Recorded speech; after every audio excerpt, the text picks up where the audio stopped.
The Mets have returned home to summer, or some semblance of the summer solstice anyway, which is certainly welcome given all the rain and chilly weather that we'd had here leading up to the recent road trip. And so the double dip about to get underway. Our umpire lineups for game one are brought to you by NAM, National Arbitration and Mediation, the most timely, cost-effective way to settle your legal disputes. And a couple of vacation replacements are among those four. Paul Schreiber, who will work the plate, at Montague at first, C.B. Buckner at second, the latter two being regular National League umpires, and Greg Gibson, another of the vacation relief, is around at third. Not necessarily certain that Schreiber or Gibson will even work the second game, because a couple of veteran umpires are on their way to town and might very well be available to work game two. But Bobby Jones will simply hope that he's as successful and effective as he was in San Diego last week. Tonight he'll face the Cincinnati Reds. Let's look at their lineup. Jon Nunnally will lead off in right field. Barry Larkin finally starting to come around offensively as at shortstop. Dimitri Young in left, Ed Taubensee behind the plate. Brett Boone at second. He and Willie Green with 7 homers apiece. Reggie Sanders in center. The rookie Sean Casey at first. And Brett Tomko on the mound. So the first of two is underway at Shea, and Jones' first pitch rides high for ball one. Jon Nunnally in right field these days, as Jack McKeon has done some shifting in his outfield, particularly to get Dimitri Young into the lineup on an everyday basis. That ball's hit well to left center. McRae to the wall, and that ball is gone. A home run for Jon Nunnally on a ball that just kept carrying and carrying to give the Reds an instant 1-0 lead. And ordinarily when a ball goes over the fence, the outfielder just comes down and goes back to his position. But that ball went over the fence, and Brian McRae came down talking. That ball had McRae talking to himself as the ball just kept carrying. Bobby Jones just offered an almost perplexed look to the outfield as Nunnally picks up his third home run and 12th RBI. Barry Larkin takes a strike. It's taken Larkin a while to build that .254 batting average. As you know, he had surgery in spring training, or you might remember he had neck surgery early in March. It really set him back. Injuries have set back his career. But if he is consistent for the next 4 or 5 years, he'll end up in the Hall of Fame, batting .299 career-wise. Listen to the slump that Larkin went through recently. He was in a 2-for-44 funk. And last Wednesday, there was a rain delay, and he was so distraught at his lack of hitting, he went to watch some video. And he hits that one well to right field. Huskey grabs it for the first out. But since the video, Larkin has been able to turn things around. Third, number 25. One out. Dimitri Young coming up. Want to see some video of a home run? Well, here's Jon Nunnally taking a ball that's up and out over the plate. And ordinarily you figure he got under his ball and popped it up to center field, but that ball got up into the sky and just kept on carrying over the fence. Fouled away by Dimitri Young. How about the change for Dimitri Young as you look at Jon Nunnally? He said, I hit that ball, I knew it was gone. I mean, how many left-handers you see take a ball out over the plate about letter high and hit it over the left center field wall? 1 ball, 1 strike. Dimitri Young, an outstanding season so far offensively, and that's the key word with him. Basically, he's playing left field because he's not a real good defensive player. And Olerud comes up with a dandy defensive play. And gets Bobby Jones, hits Bobby Jones for the 3-1 putout.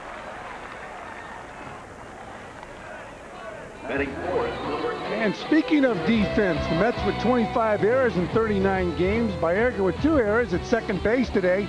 He's joined in the infield by Olerud, Ordonez, and Alfonso. Left to right in the outfield, Gilkey, McRae, and Huskey. Castillo behind the plate. How about the play by John Olerud going to his left? A fine play. Bobby Jones comes over to cover first base. What we didn't see right there was Edgardo Alfonso coming across the infield to back up the play. 1 ball, no strikes to the league's leading hitter, Ed Taubensee, as you look at the numbers on Bobby Jones. 2-0 now to Taubensee. And he's handled Bobby Jones well over the course of his career, also going 10 for 22 against him. The only question mark about Taubensee with the Reds was his defense. Well, the Met defense is shifting Taubensee towards the right side of the diamond. Remember, they overshifted against Barry Bonds in San Francisco over the weekend. And now Ordonez, the shortstop, almost behind the second base bag. And the second baseman, Carlos Baerga, way over into the hole against the left-hand batter. And career-wise, he's hammered Bobby Jones. 3 balls, 1 strike. Well, Taubensee has really improved his defense by working with Harry Dunlop, the third base coach with the Reds. That's hit hard but foul. It's a full count. He's always had a nice swing. I know the Reds a couple years ago or last year were unhappy with him because he was slow with his release to second base. He has a strong arm, but teams were just running at will on Taubensee, and now he's throwing runners out and he's a lot more comfortable behind the plate. It'll be a payoff pitch to Taubensee. And Taubensee broke in with the Houston Astros. And if you're going to catch for a manager, the best in the business is Jack McKeon. Jack will second guess you, but he won't allow anybody else to do it. Should say Taubensee broke into the National League with the Astros. They got him from the Cleveland Indians, and there's a man who has managed Fran Healy. Fly ball, right field. Huskey towards the warning track, and the side retired. So Bobby Jones gives up a leadoff homer to Jon Nunnally. Middle of the first, Reds 1, and here come the Mets. Last of the first inning here at Shea Stadium. Brett Tomko, the impressive 25-year-old right-hander, will face this Mets lineup, featuring Brian McRae leading off, Alfonso back in business at third, followed by Olerud, Huskey, Baerga, Gilkey, Castillo, Ordonez, and Bobby Jones. And Tomko's first pitch swung on and missed. He's got a good, hard sinking fastball, and you just saw it. Fastball, slider, change. Every now and then we'll mix in a curveball. Has good stuff and has really come into his own in such a short period with the Reds. That's hit hard, but right to Casey. In this first inning, there have been some bullets hit off both pitchers. Tomko, that's his first batter. 13, third baseman. Of course, good to see Sean Casey back healthy also after being seriously injured in the eye not long ago. Looking at Brett Tomko's record, he's got 16 wins in his very short major league career. Starting last year, halfway through the season. And Edgardo Alfonso takes a breaking ball from Tomko. And Alfonso's first game action since May 3rd. When I saw Edgardo Alfonso before the ball game, I said, "Are you in there for the first game?" And he had a puzzled look on his face, and he said, "First game." And they said, "Well, that's right, we have a doubleheader." Well, you know, he's been on the disabled list. Probably hadn't looked at the schedule too much. But it was a strained right rotator cuff, and a lot of it had to do with the way he slept the night before. At least that's what he was saying about 10 days ago, and I talked to him about it. He said it felt so much better 2 or 3 days later that he feels now it was more a matter of just having slept wrong than anything that he did specifically with a throw. And there was one off-balance throw that he made in that game against Colorado on the 3rd of May. But it wasn't that far off balance. I mean, he's made flat-footed. Yeah, he's made those throws a lot. I would say he probably heard it sleeping. Bobby Valentine doesn't care as long as he's back. And the sinker downstairs, so a full count to Alfonso. It was just a few days after the Mets put Alfonso on the DL when he said he felt good enough to play.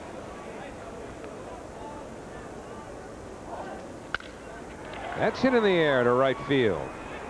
Nunnally settles under. And there are 2 men away.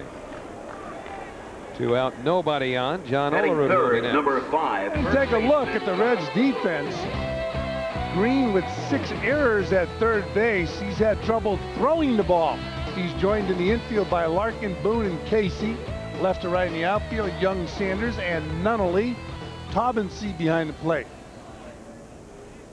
John Olerud, 9th in the National League in batting at .347 coming in. And that's on the outside corner for strike 1. Mets and Reds meeting for the 6th time this year. Mets have won 3 of the previous 5.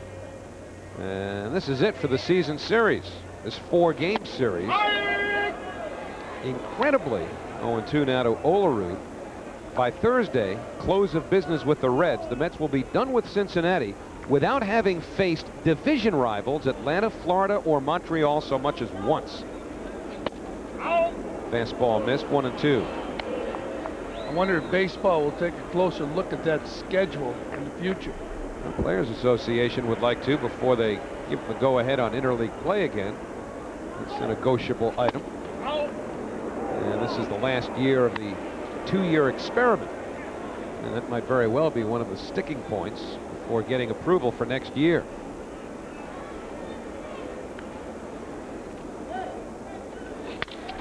That's grounded to short. Larkin hasn't played perfectly, and the side retired. So Brett Tomko, off to a good start, gets the Mets in order. One of the books, 1-0 Reds. Second inning here at Shea Stadium. The Reds scoring in the first on a Jon Nunnally leadoff home run. This is the first of a doubleheader. Scott Winchester will pitch the nightcap for Cincinnati. Brian Bohannon for the New York Mets. And then tomorrow night, Dave Malicki faces former Met Pete Harnisch.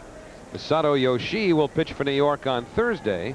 Reds aren't sure about their starter yet, but they are sure that Brett Boone has turned a corner offensively. He's struggling lately with only 4 hits in his last 25 at-bats, but he is off to an excellent offensive start. And they love him defensively. Jones hits the outside corner. He decided after last year to work hard during the offseason with his favorite batting instructor, Bob Boone, his dad, who now works with the Reds. Whoa. That's hit well to left. Gilkey towards the wall. And Gilkey puts it away with little room to spare. Well, looking at Nunnally's home run, you figured that that ball had a real good shot at getting out of here. Alberto Castillo out talking to Bobby Jones. And flag has nothing to do. The no wind here at Shea Stadium, and Nunnally's ball just exploded out of the ballpark. It's humid, though. Now tell me about the humidity and how that influences the travel of a ball. Look at that flag. Well, that's why I say if you watch the center field flag here, you can be misled. 1-0 to Willie Green. The flags that top the light stanchions there give a lot of the hitters more accurate gauges than looking at center field because of all that open space in center field. And the winds tend to swirl here rather than go in any one either predictable or discernible direction. 3-0 to Green. Well, Willie Mays said this is one of the more difficult ballparks to play the outfield. And if it's difficult for him. 3-1 now to Green. Willie Green has struggled against Bobby Jones, only 2 for 18 against him in his career. And the breaking ball runs the count full. Earlier in the year when we saw the Reds, Green was struggling with his throwing. But again, if you play for Jack McKeon, he'll try to relax you. He won't say, you got to throw that ball across the infield. He'll joke about it. Ball 4, and the Reds have a 1-out base runner. So Jones issues the walk to Willie Green. Reggie Sanders will be next. Boy, for a while it looked like Reggie Sanders was going to blossom into one of the premier outfielders in the entire National League, but injuries have really taken their toll on him, and he's batting 7th now. He was hitting 8th when the Mets were in Cincinnati last month. He's had a lot of trouble with his back. They say he's too muscular in that area and is prone to back spasms. A muscular swing there, 0-1. Well, he was well on his way to having a spectacular career until he was set back with injuries. Slammed into the wall in center field and was back on the 27th of April. Hyperextended his lower back, also sprained his right ankle during batting practice just a few days before. And those injuries have conspired to ruin the first 2 months of his season.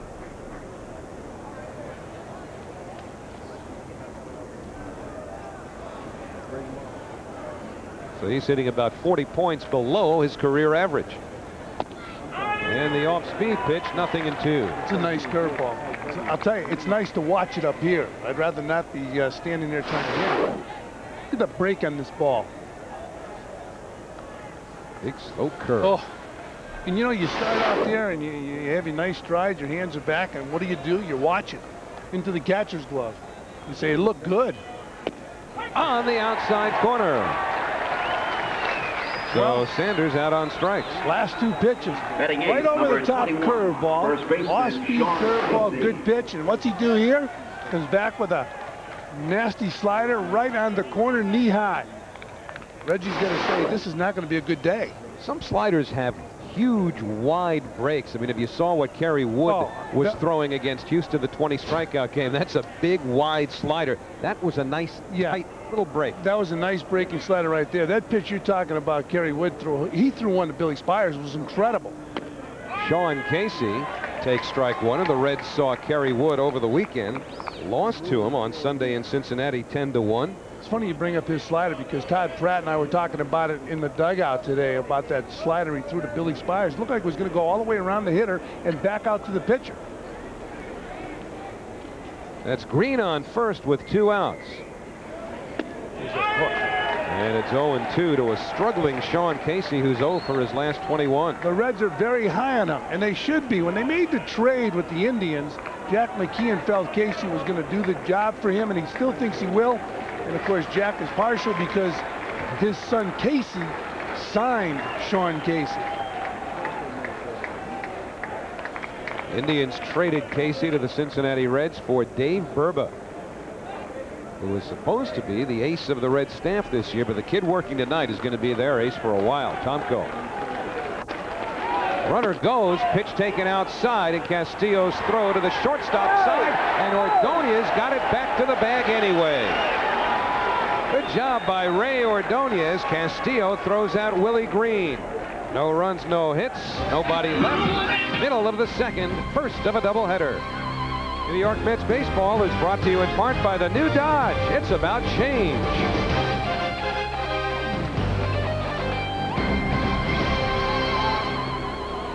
Last of the second, 1-0 Reds. Butch Huskey takes an off-speed pitch for a ball. Here's the way it ended last inning. What a play by Ordonez going to the shortstop side of second base and behind his back making the tag. Slow chopper foul. Now what happened with Green there? Did his spike come up about 6 inches short of the bag? Well, it had to because the second base umpire, C.B. Buckner, was right on top of the play and called Green out. Here's the tight shot of the bag. Now Ordonez is not looking. And he, I guess, made contact before the foot hit the base. Important tag right there. An important missed tag in San Francisco by Carlos Baerga. Off the fists, Larkin throws out Huskey. 4 in a row, retired by Tomko. You have to talk to Alberto Castillo because in San Francisco, when I told him he made a perfect throw to second base, he said, all my throws are like that. Well, he just threw one on the shortstop side of second base, and Ordonez made a fine play and tag on that ball. So nobody on, 1 man out. Carlos Baerga the batter.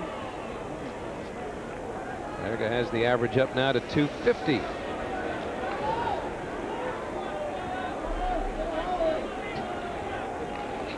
That's hit hard, a base hit for Baerga.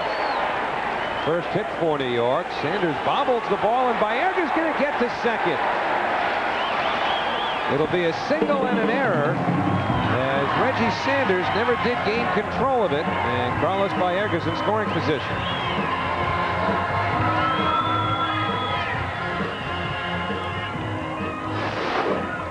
Watch the ball jump off Baerga's bat and then watch him go. Hits that ball in right center field, watching it all the way. Now he slows down rounding first, and then he realizes Sanders bobbled the ball, and he cruises into second base. Sanders hustling over, ball hits the heel of the glove and runs up his arm, and Baerga takes advantage of the miscue.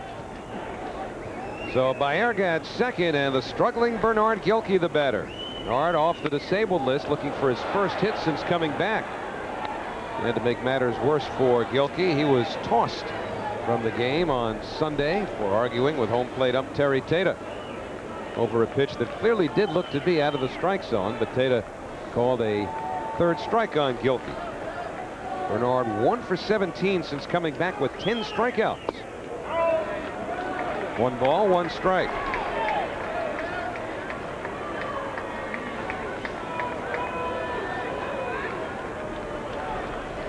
Bobby Valentine still talking about that game in San Francisco, and Gilkey was called on that pitch way off the plate by Wally Bell.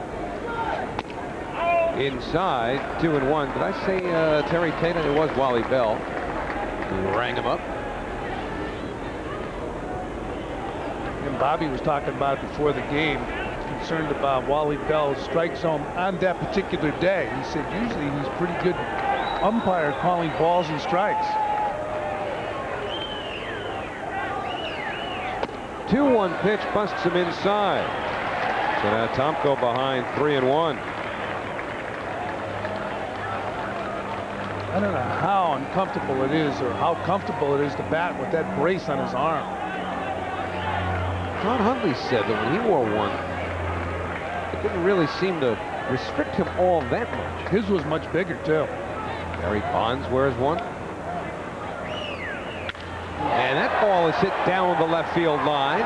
Young to the corner, but it's out of play. I think Barry Bonds wears that protection because of what Eric Hillman did to him here at Shea Stadium a few years back, hit him in the arm. And it really bothered Barry Bonds with Bernard Gilkey trying to support his left elbow. Probably when you swing and miss is when it really bothers you, because you tend to hyperextend when you swing and miss. Particularly when you're out in front of an off-speed pitch, which is how he got hurt to begin with. Gilkey batting 6th in this game. Looks at a breaking ball for ball 4. Bernard being dropped down in the order becomes a base runner. 2 on for Alberto Castillo. First walk issued by Tomko. Usually when you're nursing an injury to your arm, it doesn't hurt as much when you swing the bat and make contact. Well, Castillo made some big contact in San Francisco. In his first home run of his major league career. It took all day jogging around the bases. All you can think of is he practiced that home run jog someplace. Probably for about 25 years. Finally put it to good use in a major league game.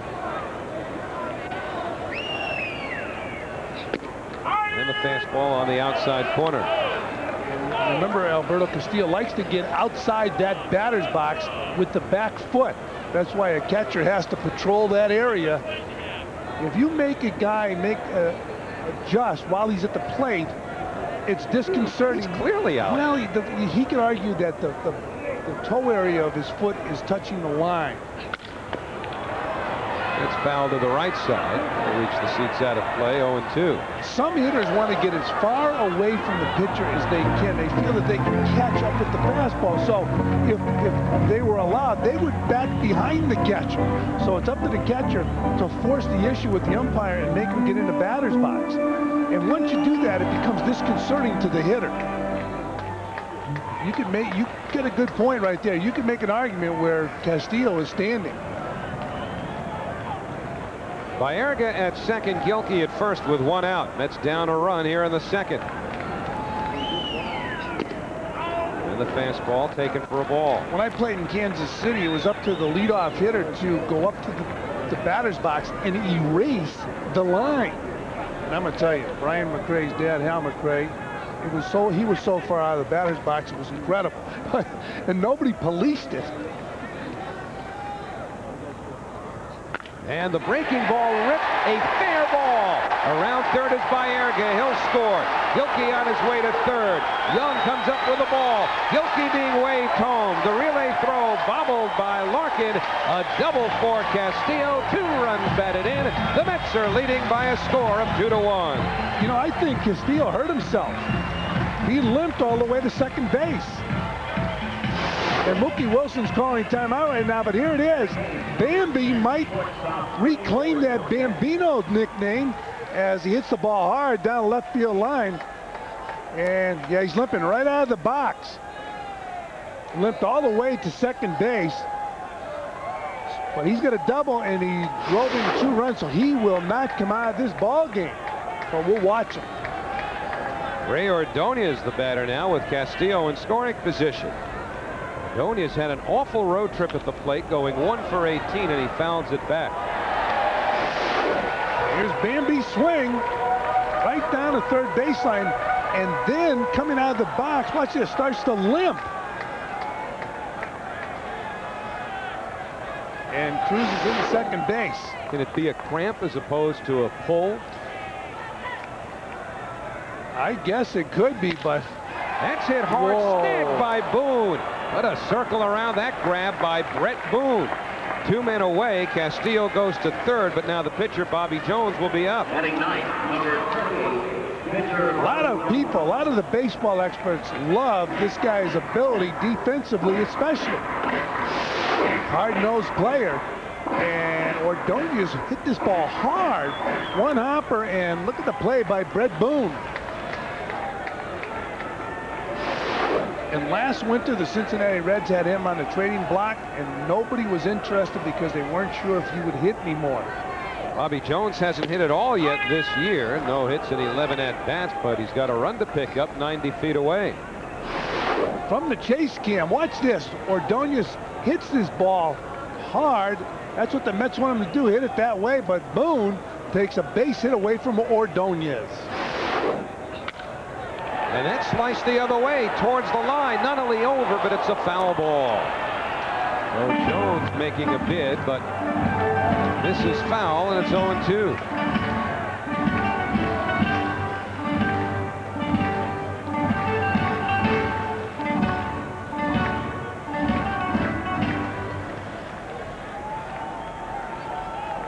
Nothing this year. He does have 9 career runs batted in. He's a 118 lifetime hitter.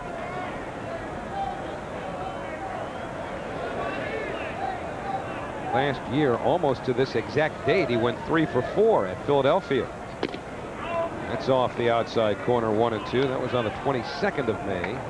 Today, the 19th. A couple of doubles, a couple RBIs that game for Bobby. Not much over the course of his career. And the fastball gets him. The side retired. But the Mets take the lead with 2 runs on a Castillo double. End of 2. It's 2-1 New York. On Saturday, June 6th, the heavyweight championship of the world returns to Madison Square Garden as Evander Holyfield faces Henry Akinwande. Tickets on sale now at the Garden box office and all Ticketmaster locations. Well, there are threats of thunderstorms in the area, and it is very, very windy right about now, becoming more and more overcast over the last half hour or so. But Sean Casey, who was at bat when Willie Green was thrown out trying to steal second to end the set, back in to lead off for the Reds, and he goes after the first pitch, strike 1. Oh, you mentioned the injury that Sean Casey sustained early this year in Cincinnati. The surgery repaired 4 bones around his eye and inserted a plate with 5 screws that freed up muscles around the eye to allow normal motion and vision. Got hit with a ball. Yeah. During infield, I believe. Yeah, he was. It was during. Well, I guess it might have been during batting practice. Somebody hit the ball, hit him right in the eye. That was a thrown ball. And the 1-1 hit slowly by Erga. Gets him by a step and a half. Casey will come out of his slump playing for McKeon because McKeon will just keep sending him out there and he'll protect him. If he feels he's going to be overmatched while he's in his slump, he won't play him against a particular pitcher. But look at his collar. That's a size 22 right now. 0 for his last 22 at bats. So you'd get rid of him. I know you'd be tough. Single leg. Well, let's not forget Willie Mays. What was he? He was 0 for 20-something until he ran into Warren Spahn. You'd get rid of him, right? You'd be tough. Oh, back to rookie leagues. 0-1 to Brett Tomko. I gotta tell McKeon, by the way, it's Brett, not Bert. He spent all of last season calling him Bert. So a couple of Tomko's teammates got together and they got him one of those Bert dolls. Character Bert from Sesame Street, one of your favorites, and put it in his locker. Olerud comes up with it, and there are 2 away. Right fielder, So Jon 2 out, Nunnally. nobody on. New York Mets baseball is brought to you in part by The Dime, the bank that's with you all the way. Howie Rose, Fran, Healy, Matt Loughlin back tonight at Shea Stadium for a Twi-Nighter. First of 2 against the Reds. Jon Nunnally got it started and hit one over the wall in left center field. Mets have come back to take a 2-1 lead. And that's a strike to Nunnally, the former Kansas City Royal. You see Castillo right there take that ball and jerk it up. And the breaking ball back down to first. Easy inning for Bobby Jones. 3 ground balls retire the Reds in order. 2.5. 2-1 New York. Last of the 3rd inning, nearby LaGuardia Airport. You can probably tell that every once in a while by hearing the planes fly overhead. The pitchers and hitters certainly can. Brian McRae takes a breaking ball. 1 ball, no strikes to the Met leadoff hitter. McRae lined out to Sean Casey his first time up. Alfonso and Olerud to follow. It's 2-1 New York. And the 3rd baseman Willie Green suspiciously in on the grass at 3rd. 1-1. You don't see Brian McRae bunt a whole lot for base hits.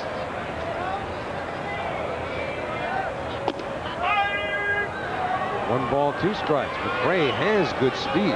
One of the reasons Rod Carew hit for such a high average, besides being a real good hitter, was he could bunt for a base hit. And McRae pops it up to the infield.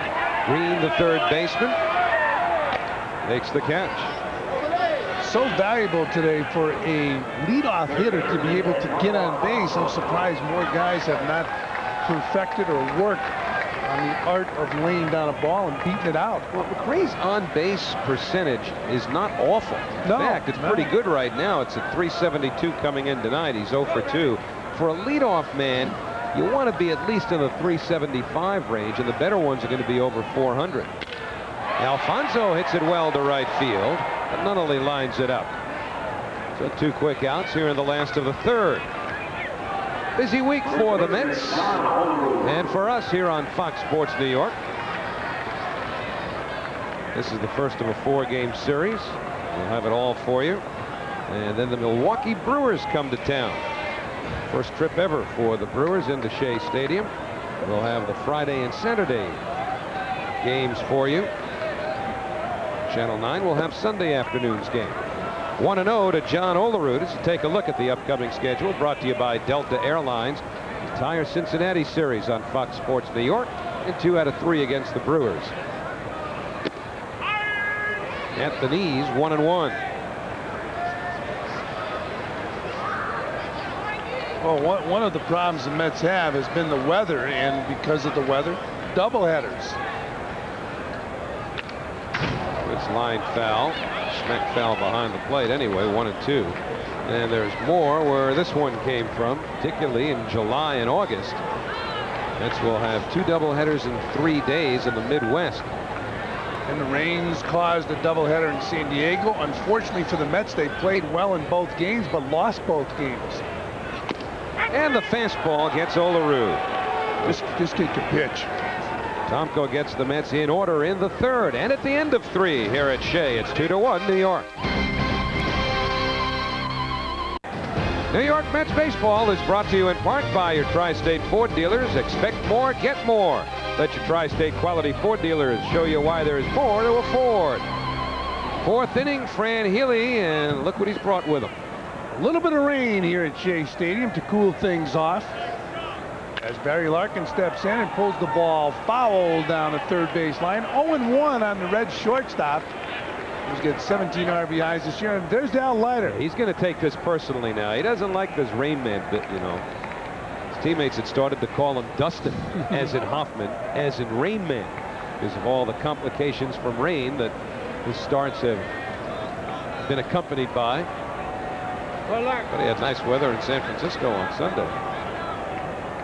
He's watching Barry Larkin here in the first game of a doubleheader, the Reds and the Mets. Larkin hits the ball up in the air to right field. Butch Huskey makes the grab. 1 down. So 1 man gone here in the top of the 4th inning. The Mets on top of the Reds 2-1. At one time considered the best all-around shortstop maybe in the history of baseball, Barry Larkin, but boy, recently he's got some competition. Alex Rodriguez. How about Nomar Garciaparra? Rodriguez and Ken Griffey leading the American League in home runs. Ken Griffey Jr., that is. Mitri Young, the batter, batting .333, takes a ball outside from Bobby Jones. Say Ken Griffey around the Cincinnati Reds, you think of their hitting coach. Ken Griffey Sr. Ken Griffey Jr. still calls Dad. talks to him about hitting. Also, Jay Buhner gets information or gets advice from Ken Griffey Sr., who was a good Major League player for the Big Red Machine. Ken Griffey Sr. We're very happy about an incident that took place as Dimitri Young takes down low, 3-0. Somebody asked Ken Griffey Jr., do you know Jackie Robinson's statistics? And he said, no. And the article came out that he wasn't familiar with Jackie Robinson, but it was the statistics he wasn't familiar with. A fly ball to center field, and Brian McRae gets under it and makes the grab. 2 down. Well, you can get your Subway Series t-shirt even if you don't have a ticket for the sold-out Mets-Yankees series. Go to the Mets website. That's at www.mets.com and get a good look at the t-shirt. And then you'll call 1-800-331-METS if you want to order. T-shirts $25 per, including postage and handling. And the batter, Ed Taubensee, takes the ball from Bobby Jones.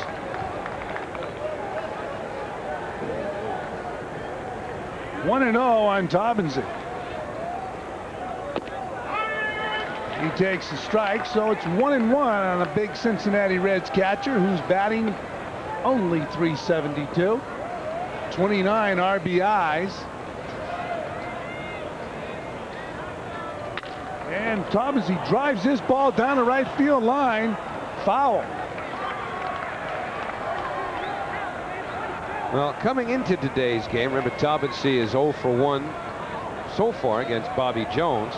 He has hammered the Mets in prolific fashion, consistent with what he's done to the rest of the National League this year. Not batting quite that high, 7 out of 15. 375 coming in, but you get the idea. It's been a huge season so far for Taubensee. He's got a nice swing. He takes a ball, so it's 2-2. And to be a left-handed swinging catcher. Mets won a pennant with 125. Well, he was a backup, Ron Hodges. They've had one. They have one now, Rick Wilkins. Down low to Taubensee, 3-2. It's raining pretty good here at Shea Stadium. Yeah, this is ridiculous. I mean, it's sunny all day. Pete Flynn's getting the troops ready. Doesn't he know how to do that about now? That ball might have slipped on Bobby Jones, too. Occasionally you see that curveball, he'll flip it out of his hands, and it happens, he says, when his body gets out in front of the arm, and when the arm comes around, he can't catch up with the body, and he just flips it. Well, the last time you asked me about one of these passing showers, I figured 10 minutes at most. And when you asked, it would be over. What do you think? I'm not going anywhere near this. No? Of course, that was an hour and a half rain delay. And Bobby Jones just threw a strike to Brett Boone, who flied out his first time up. It's 5:57 here at Shea. Go ahead, take a stand. By midnight, it'll be bone dry. Nah, this looks like one of those summertime passing showers. Okay, what do you give it, 10 minutes? I hope. Okay, it's 5:57 as Boone takes up high, 1-1. No playing with that clock either. I'd like to bet you a shirt. I'd like to get another one of those Mets shirts. How about a game? Want to gamble a little bit? Come on, yeah. Okay, you say 10 minutes. Anything over 10 minutes or prior to 10 minutes, I win. Okay. You better be right on the money.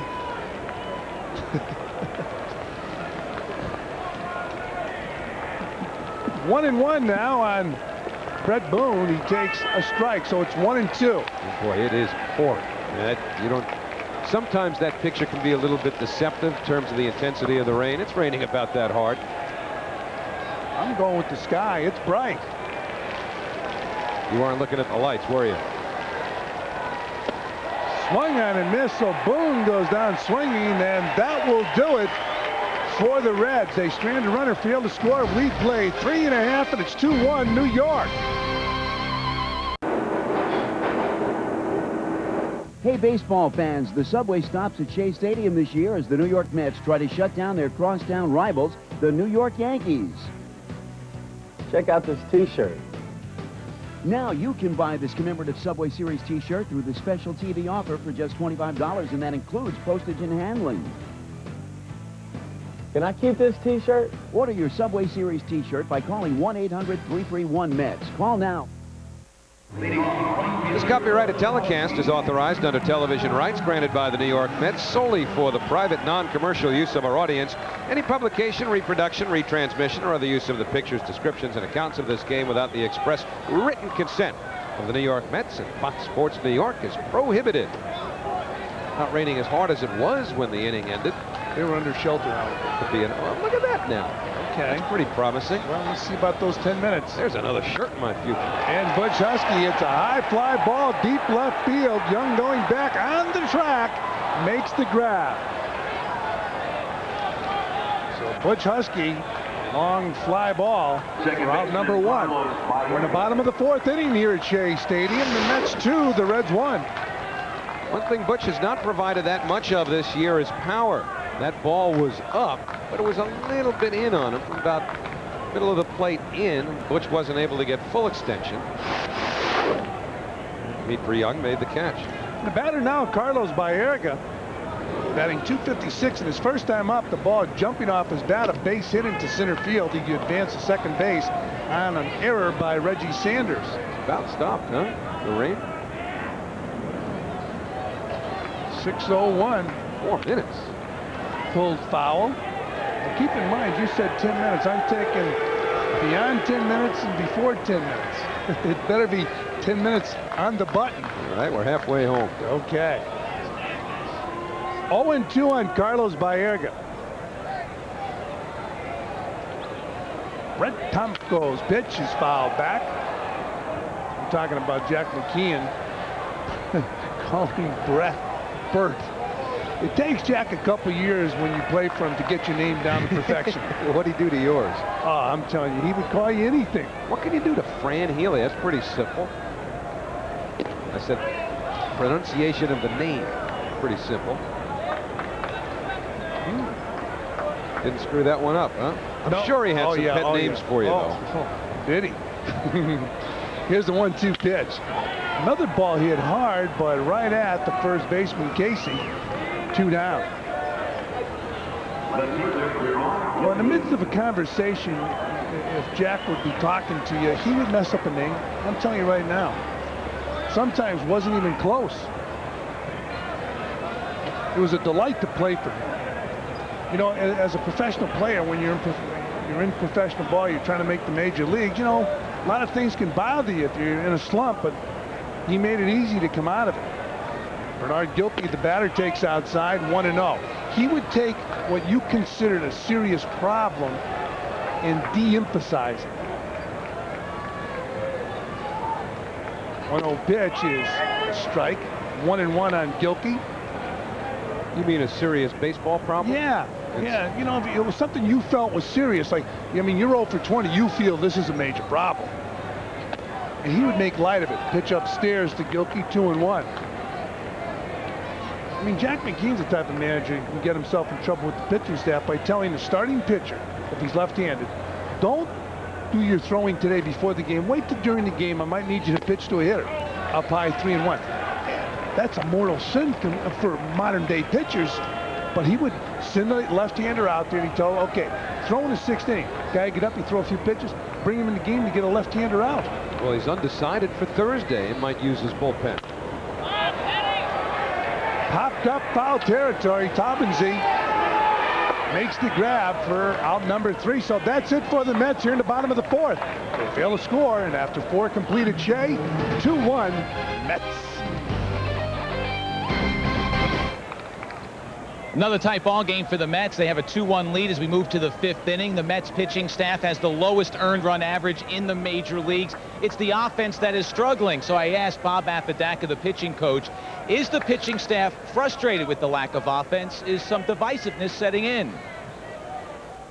I think we're human, and you're not going to be immune from human feelings. And but every team goes through it. Every team goes through hitting woes. Maybe some teams longer than others. But when the offense isn't clicking, it just seems to magnify everything. Magnifies the defense, and magnifies and scrutinizes the pitching. But we just have to realize that we have a couple of hitters that aren't playing, and we're very, very important to our lineup, that we just have to be patient, get them back in the lineup, and maybe have to pitch a little bit better. Right now, we're pitching just good enough to barely lose. So Bob Apodaca clearly has put the onus on his pitching staff, which has pitched well, but as he said, just well enough to lose. He said we have to shut down the opposition, not shut them out, shut them down. Well, right now, Bobby Jones has the lead. He's got to shut down the Reds in game 1 here, fellas. All right, Matty, and Willie Green picks up a base hit into right field off Bobby Jones. Center fielder, Reggie. How about the National League ERA leaders? Well, the Mets certainly are that. In fact, that is the best earned run average in the major leagues, with the Atlanta Braves second. And the Mets allowed the fewest home runs in the majors, they and the Houston Astros. But again, when you look at them offensively, the margin for error for these pitchers, you talk about they have to shut down the opposition, it leaves them virtually no margin for error. Bobby Jones has allowed just 2 hits so far, and the leadoff home run to Jon Nunnally. Willie Green on first base, nobody out, top of the 5th inning, and the batter, Reggie Sanders, who struck out his first time up. The most unpredictable thing in baseball is the offense. Defense and pitching, you can pretty much count on. Speed, you can count on speed. But that offense, I mean, you can hit balls on the button all day, but they got to drop in. As Reggie Sanders takes a ball 1-0 on the Cincinnati Reds center fielder. He'll be followed by their first baseman, Sean Casey.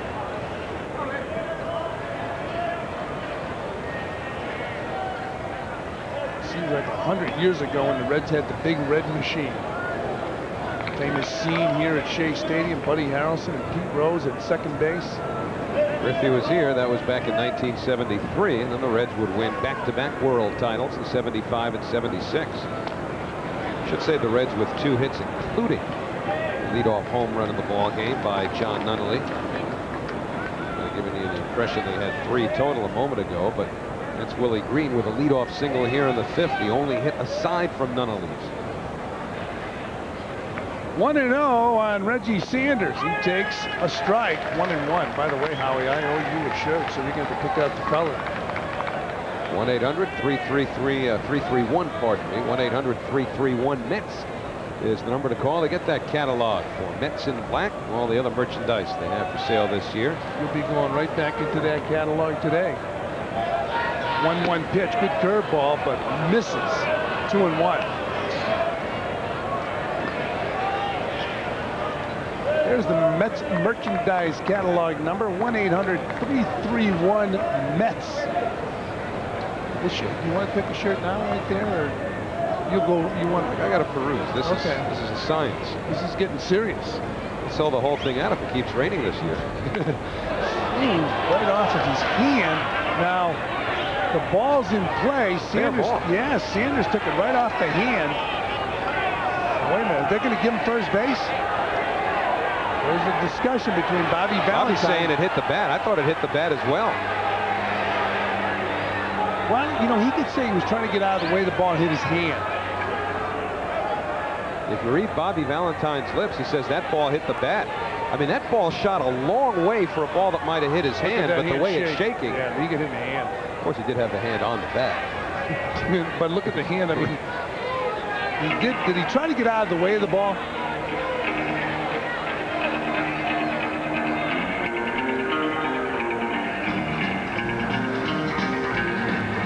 If he tries to get out of the way of the ball and the ball hits his hand while the hand's on the bat, I'm sure it's an interpretation. The umpire has to rule on it. Did he try to get out of the way of this ball? Well, he's in the process of swinging. Yeah. I mean, he could have ruled that it was a swing. He must be saying he tried to get out of the way of the ball. I'm just making the point that he's in the process of swinging and couldn't adjust to try to get out of the way. But if you listen to this, here's the contact.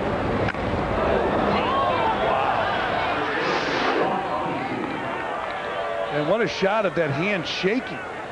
The ball went an awfully long way, though, for it to have simply hit his hand. But that's why it just shows you how hard it actually made contact with his hand and why that hand was trembling the way it did. With a naked eye, it looked more like it hit the knob of the bat.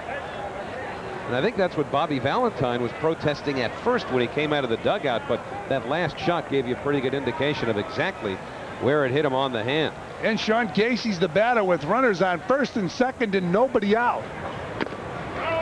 Fastball misses outside, 1-0. Did he try to get out of the way of this ball?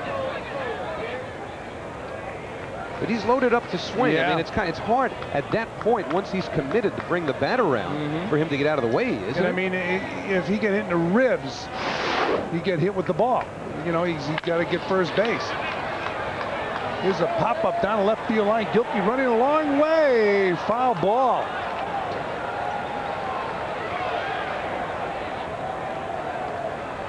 Bernard Gilkey ran a long way for that ball. He's saying to Ordonez, you're running out where I am all the time. Where were you? Well, that's what makes it a difficult play for Gilkey, more so perhaps than other outfielders who don't play with Ordonez, because Gilkey's got to be aware of Ordonez coming as well.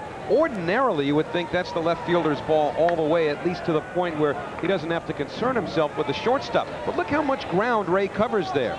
I mean, he's halfway down the left field line, making it a bit more problematic for Gilkey. So it's 1-1 on Sean Casey, who grounded out his first time up. Nobody out, top of the fifth. Runners on first and second. Fouled off. So 1-2 on Sean Casey. But the ball that hit Reggie Sanders, if I were the Reds, I'd be concerned that it broke a bone, especially the way that hand was trembling. It's swollen too, huh? And we've talked about how he's missed a lot of action because of a bad bat. Injuries have set his career back. I would have given him first base. He was hit by the pitch. Very magnanimous of you. He would have to get I might have a broken hand. Well, Bobby Valentine feels that he was not hit by the pitch. There's a bouncer to Jones. The runners advance. He goes to first. So one down. Runners have moved up. They are now on third. Willie Green on third base. Reggie Sanders on second. Bob, it's easy to understand why, with one look at it with the naked eye, Bobby Valentine would think that ball did not make contact with the hand. But the camera shot, the trembling hand, and the continuing pain that Sanders appears to be in is all you need to prove the point. So now, runners at second and third with one out and the pitcher batting. Brett Tomko batting against Bobby Jones in the key spot. The Reds trailing by 1 run. Tomko last year, his rookie year, won 11 ball games for the Reds. He's got 5 under his belt this year. Swung on and missed. 0-1. Good looking pitcher. Remind you a little bit of Bobby Jones the way he throws. See, fastball, best pitch.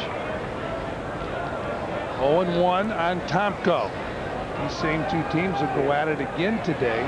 Double dip here at Shea Stadium. This is Alberto Castillo motioning out to Bobby Jones for another sign. And the 1-2 pitch. Hit off the end of the bat. Jones looks the runner back, flips to first. 2 down, big out.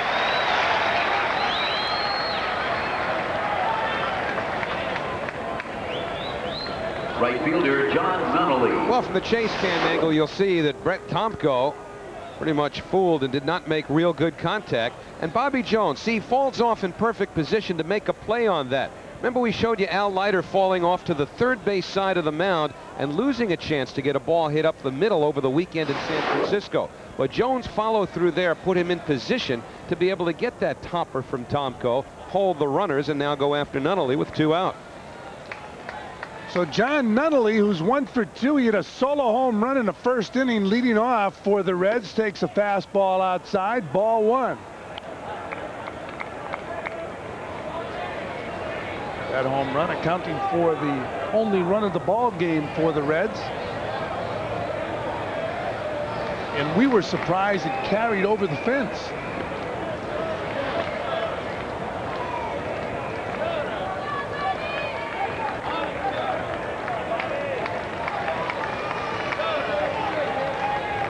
And a 1-0 pitch. Foul Fouled out of play. It's 1-1 on Nunnally. Well, here's the home run now that Nunnally hits off of Bobby Jones. Now watch Bobby. Well, he figures he's got a fly ball. He turns around casually, and McRae just ran out of room. Bobby Jones couldn't believe it. He would look out to center field for quite a while after he got the ball back, or a new one anyway, from home plate ump Paul Schreiber. Runners on second and third. 1-1 pitch. Fouled out of play.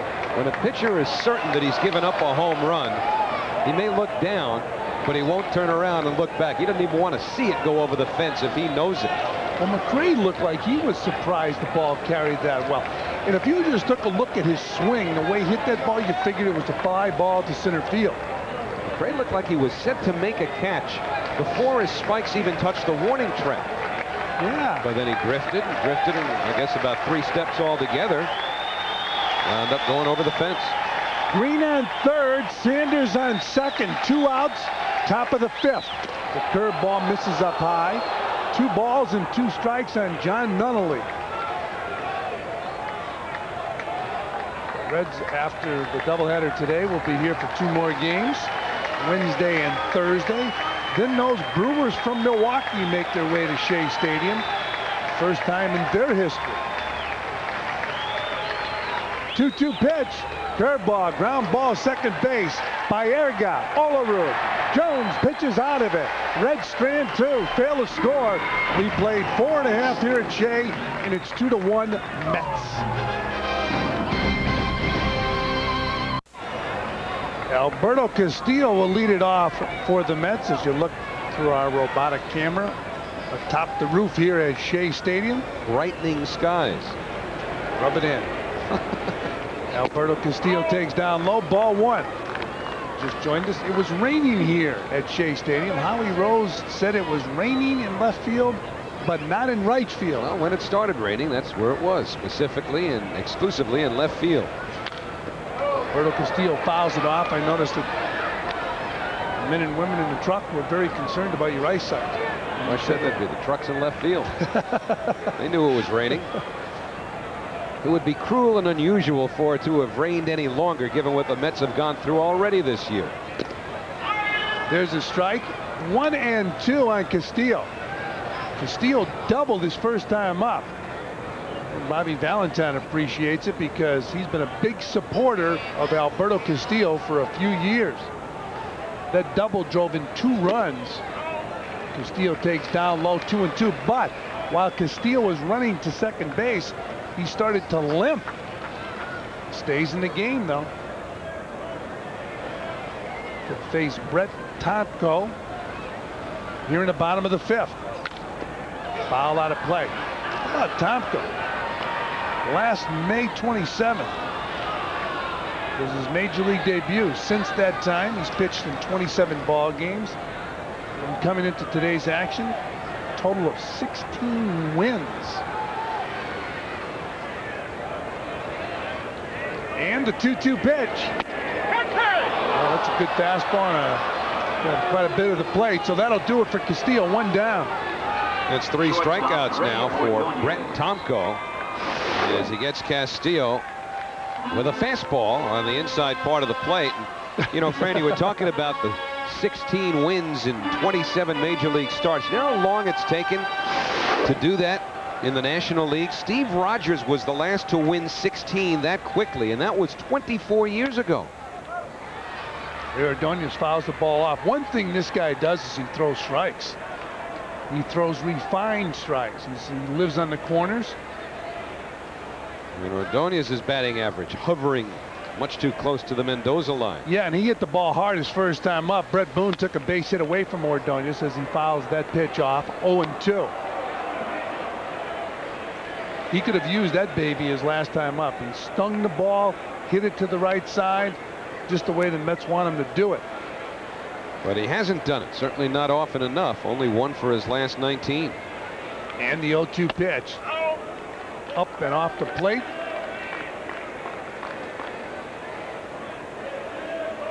Ordonez at 206 right now. 11 RBIs. He has scored only 8 runs. Hits the ball hard into center field. So twice today, Ordonez stings the ball. So for Ray Ordonez, perhaps these first two at-bats against Brett Tomko is something of a start. His only hit on the coast trip was of the bloop variety. That was in San Francisco. This ball was nailed. And he did hit the ball to Brett Boone very hard his first time up, as Fran's been saying. So that's 2 times in a row now Ordonez has made solid contact. And, I mean, that's as significant as anything for him, because during his slump, he wasn't even making good contact, let alone hitting it at someone. So Ordonez is on first base with 1 out. Shouldn't put that slump in the past tense just yet either. The batter now, Bobby Jones. Jones struck out his first time up, so the Reds will be looking for the bunt.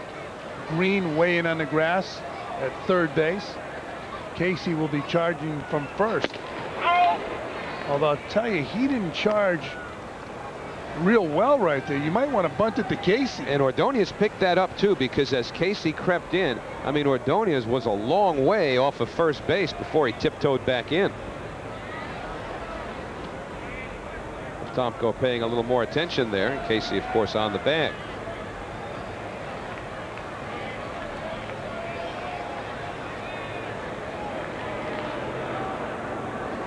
And the 1-0 pitch. Jones takes 2-0. So Jones looking down now at Cookie Rojas to get the signs. Jones has been a struggling offensive player so far this year.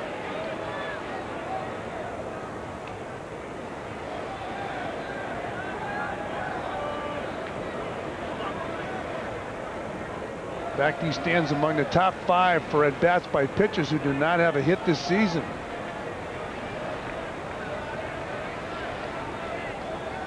Squares the bunt and he fouls it off, so it's 2-1 on Bobby Jones. And again, you saw Casey charging, and the real good jump from Ordonez at first base.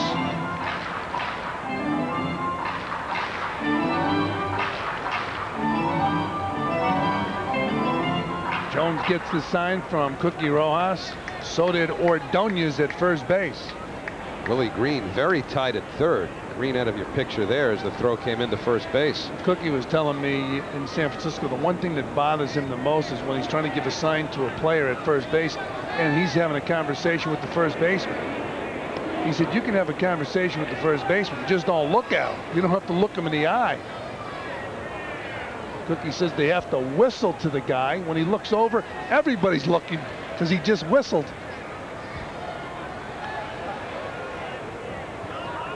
The 2-1 pitch. Bobby Jones bunts it out in front of the plate. Tomko goes to first. 2 outs. Ordonez moves to second on the sacrifice. Center fielder Brian McRae.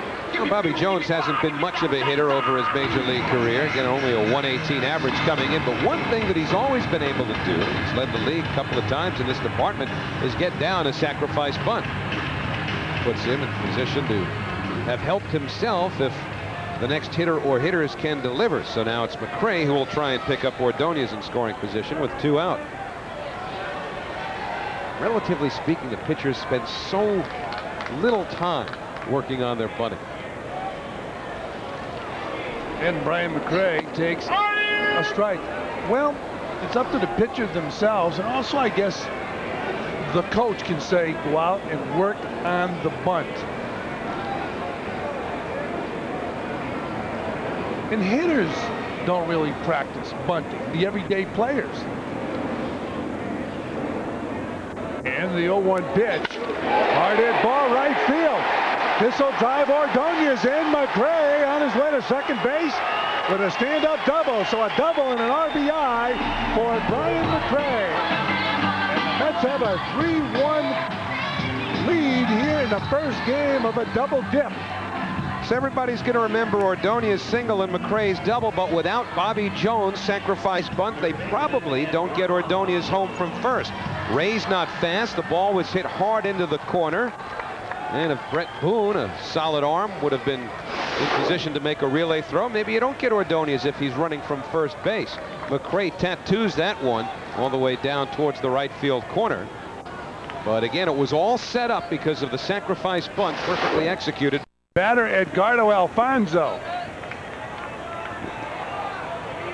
Tomko looks McRae back to second. Alfonso, in his first start back from the disabled list, is 0 for 2. Flied out both times.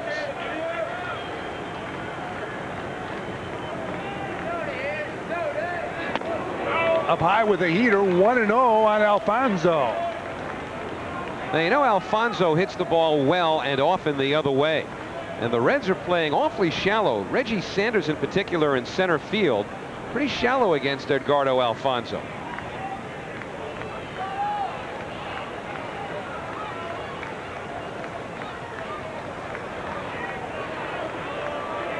Mets happy to have Alfonso back. Now he's going to get his swing back.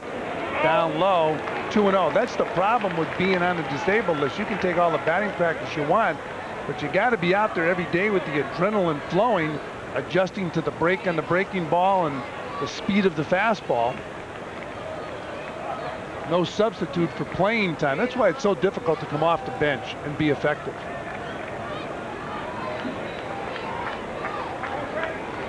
Two balls and no strikes on Alfonso. He'll be followed by John Olerud. Alfonso fouls it off down the right field line.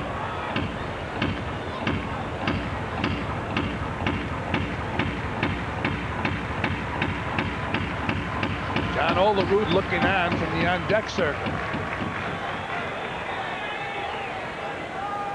3-1, Mets on top of the Reds. We're in the bottom of the 5th inning. The Mets have plated 1 here in this inning.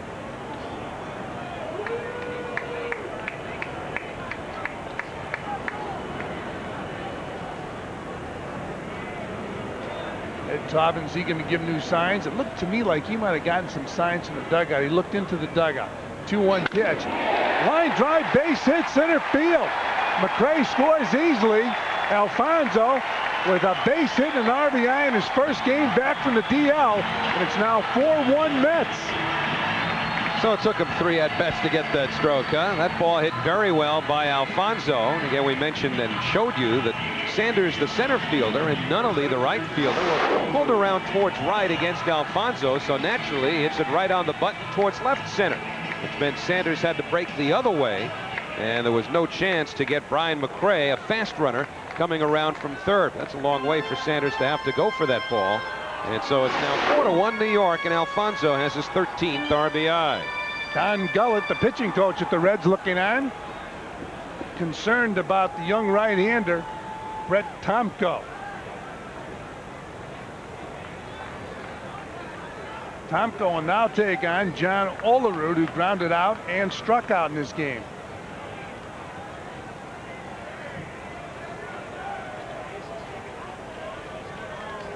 Alfonso with the lead, being held on by Sean Casey. And Olerud drives the ball down the left field line. Foul. Olerud with a good swing, hitting the ball the other way.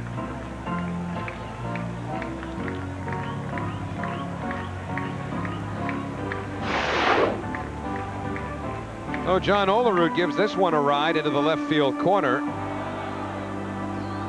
Pretty well knew that ball was a foul ball. However, Jack McKeon and Don Gullett don't know how much Tomko's got left, so there's help in the bullpen. Just recalled Danny Graves last week. 0-1 on Olerud. Tobbins giving the target on the outside part of the plate, and Olerud takes up high, 1-1.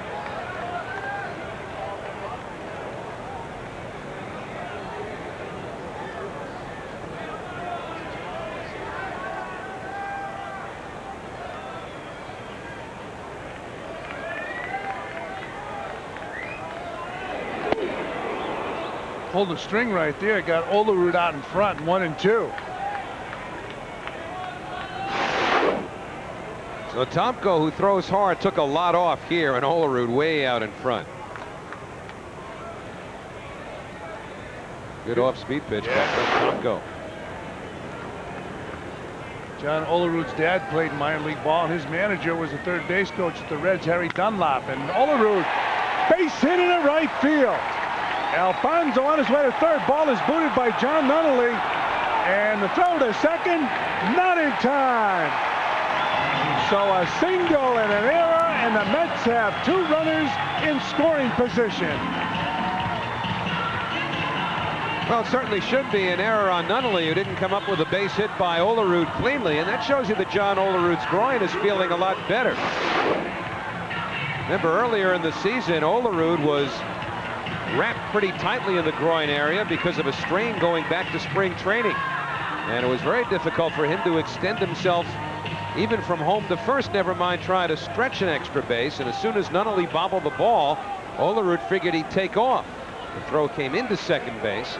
Cookie Rojas held Alfonso at third, but Olerud picked it up immediately and beat the throw to Barry Larkin. And it is a single and an error on Nunnally. And the Mets have runners in scoring position with 2 men out. Nunnally not happy with the error, but he got it.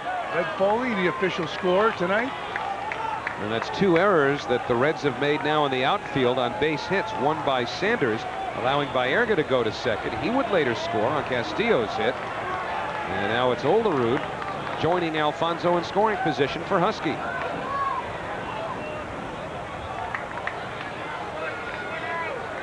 Alfonso on third, Olerud on second. 2 men out. Butch Huskey's 0 for 2. Grounds out, he grounded out, and he flied out. He takes a ball. 1-0 on Huskey.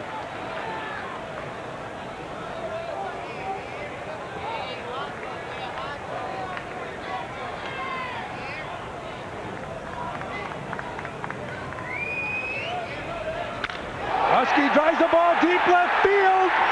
Home run! Butch Huskey. Oh, did he wallop that one?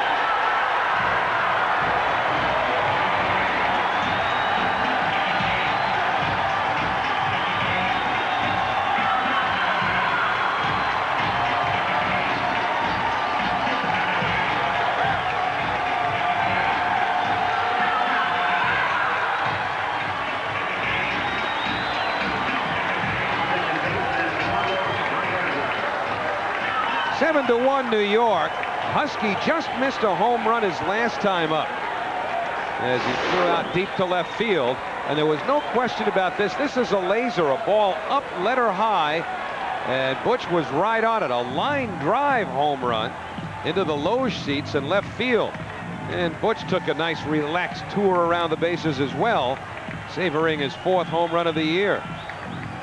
And that's the blow that knocks Brett Tomko out of the ball game. And that's what they need from Butch Huskey. That ball exploded off his bat and got out of the park in a hurry. So Butch Huskey driving Tomko out of this ball game, and now it's time for our omni-point call to the bullpen. It's answered by Danny Graves, but Huskey has done the big damage here in the 5th. It's 7 to 1 New York. Carlos Baerga is the batter. He takes strike 1. 5 runs have been plated by the Mets here in the bottom of the 5th. It's 7-1 Mets. Baerga checks his swing, fouls it off. Baerga in this ball game, as you look at Butch Huskey with a 3-run home run, Baerga is 1 for 2. Well, you want to know what prompts an omni-point call to the bullpen? A laser by Huskey right into the omni-point neighborhood. And Danny Graves answered the call. Inside and low, 1-2 on Carlos Baerga. Now that's the Butch Huskey we saw most of last year. That's the guy the Mets need to hit home runs and drive in runs. 1-2 pitch, fouled off. And when you talk to Butch Huskey about the month of April, now in his face, you see the frustration. He literally gives up a month of offense, and he has to fight himself out of a hole. Somebody's going to have to come in and work some magic with Butch Huskey. You know some magicians, don't you? 1-2 pitch. Bouncer to second. Brett Boone gloves it. Over to first. That'll do it for the Mets. But a big inning here in the bottom of the 5th. They pick up 5 runs. A 3-run home run by that guy. And they have a 7-1 lead, and we'll be back. New York Mets baseball is brought to you in part by Discover Card. It pays to discover. Accept it where you see the Novus sign. Well, things have brightened for the Mets here at Shea Stadium since Jon Nunnally led off the game for the Cincinnati Reds with a home run off of Bobby Jones, because the Mets answered with 2 in the second and then 5 in the 5th inning. It's now 7-1 New York. And after Bobby Jones' sacrifice bunt for the second out, the Mets answered with 4 consecutive 2-out hits, including Huskey's 3-run homer. Ball 1 now to Barry Larkin leading off the 6th. Boy, that's something the Mets were so sorely in need of too. Of course, offense in any situation from anyone, but 4 straight 2-out hits, never even mind the home run. Those 2-out hits will make a lot of pitchers wealthy. And the Mets got on top of a guy who's throwing the ball pretty well since being called up to the major leagues last year, Brett Tomko. 1-1 to Larkin. Goes after a breaking ball and pops it up. Carlos Baerga waits. And there's 1 out. It just gives the team so much more breathing room when you're not always living on the edge when in 1-run games. The pitcher and the catcher can relax. You can call a different game. You can get ahead of the hitters immediately. You don't have to live on the corners. You can get more of the plate. You've got more room for error. Well, Bobby's got to like what he's seen so far, at least offensively, and absolutely from Bobby Jones, who's allowed only 2 hits. Dimitri Young is 0 for 2. And the fastball, 0-1. Young playing left field, basically, because that's as close as they can come to hiding him defensively. And he pops it up to the right side. Baerga's going to get another shot. And Baerga 2 for 2 in this inning. It's funny how important a bat is to a team. It will get you in the lineup. If you can hit, you're going to end up in the lineup someplace, sometime. A glove, just a glove, will get you in the lineup, but not as often. They'll find a place for a guy like Butch Huskey. There's an exception. Yeah, now that's really an exception to the rule. So 2 out, nobody on. Ed Taubensee flied out and walked. Breaking ball, 1-0 to Taubensee. Those 2 shots, you saw Huskey and you saw Ordonez. Huskey get in the lineup because of his bat, but he's improved dramatically as a defensive player.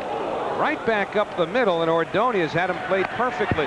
Again, the Mets against the left-hand batter, and we showed you earlier in the game, Ordonez stationed almost behind the bag, and this time it paid off.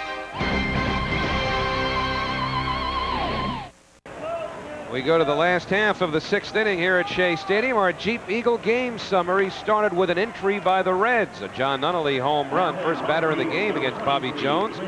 Castillo put the Mets in front with his double. Brian McRae added to the lead, and Butch Huskey, if he didn't blow it open, he certainly gave the Mets a very comfortable cushion as they take a 7-1 lead into the last of the 6th inning, and a new right fielder for the Cincinnati Reds as Chris Steins has replaced Jon Nunnally in right field.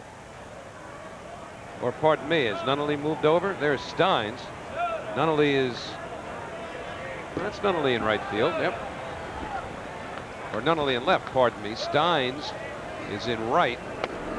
And out of the ball game is Dimitri Young.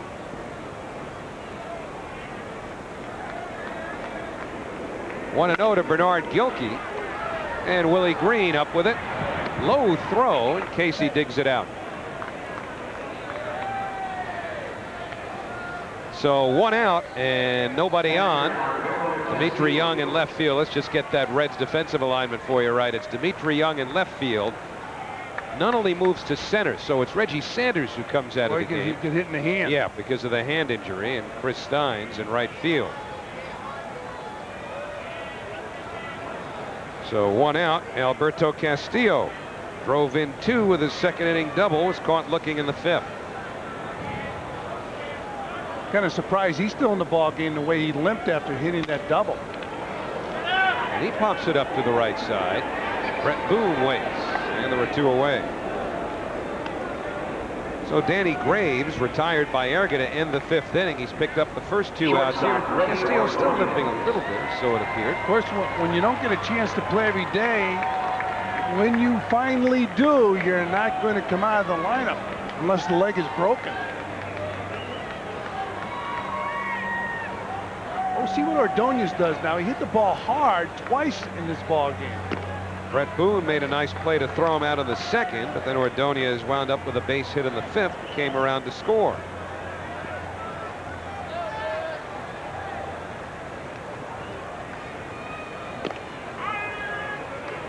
The way Ray Ordonez has been struggling, it's just an indication of what Bobby Valentine thinks of his glove.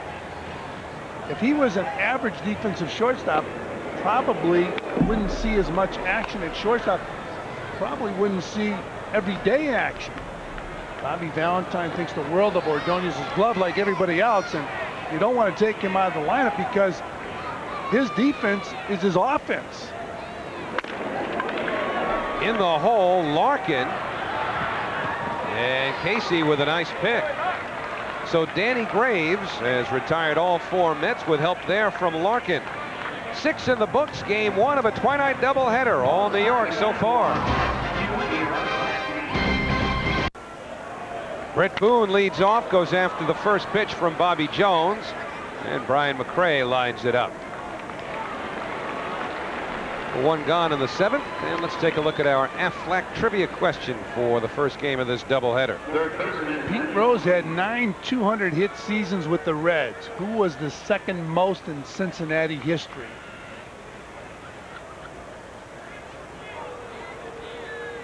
Well, it's not Willie Green who's at bat now. How about Ken Griffey Sr.? Yeah, he had a couple of seasons where he hit about 320, 330. Did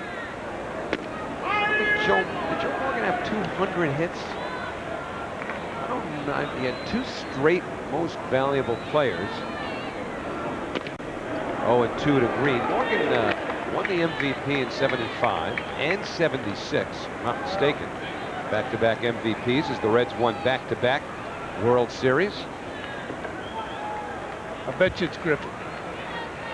We talking shirts again? 0-2 for Green. If I lose this, I'm going down, blow up the truck. This is another setup. Bet him some more. Hard not to think about Morgan with those 2 MVP seasons, hitting well over 300 both years. You're going away from Griffey. Are they talking to your ear right now?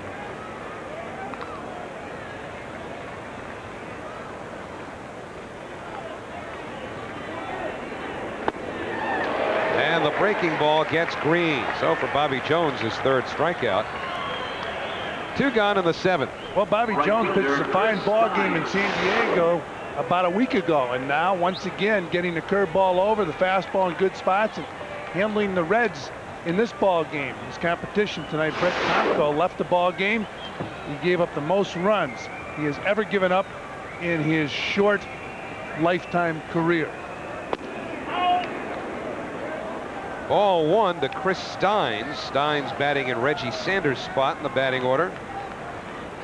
Sanders leaving after having been hit by the pitch in the 5th inning. Did stay in the game for another inning and a half, though. And you mentioned Baerga replaced by Luis Lopez. Baerga will probably play in the 2nd game.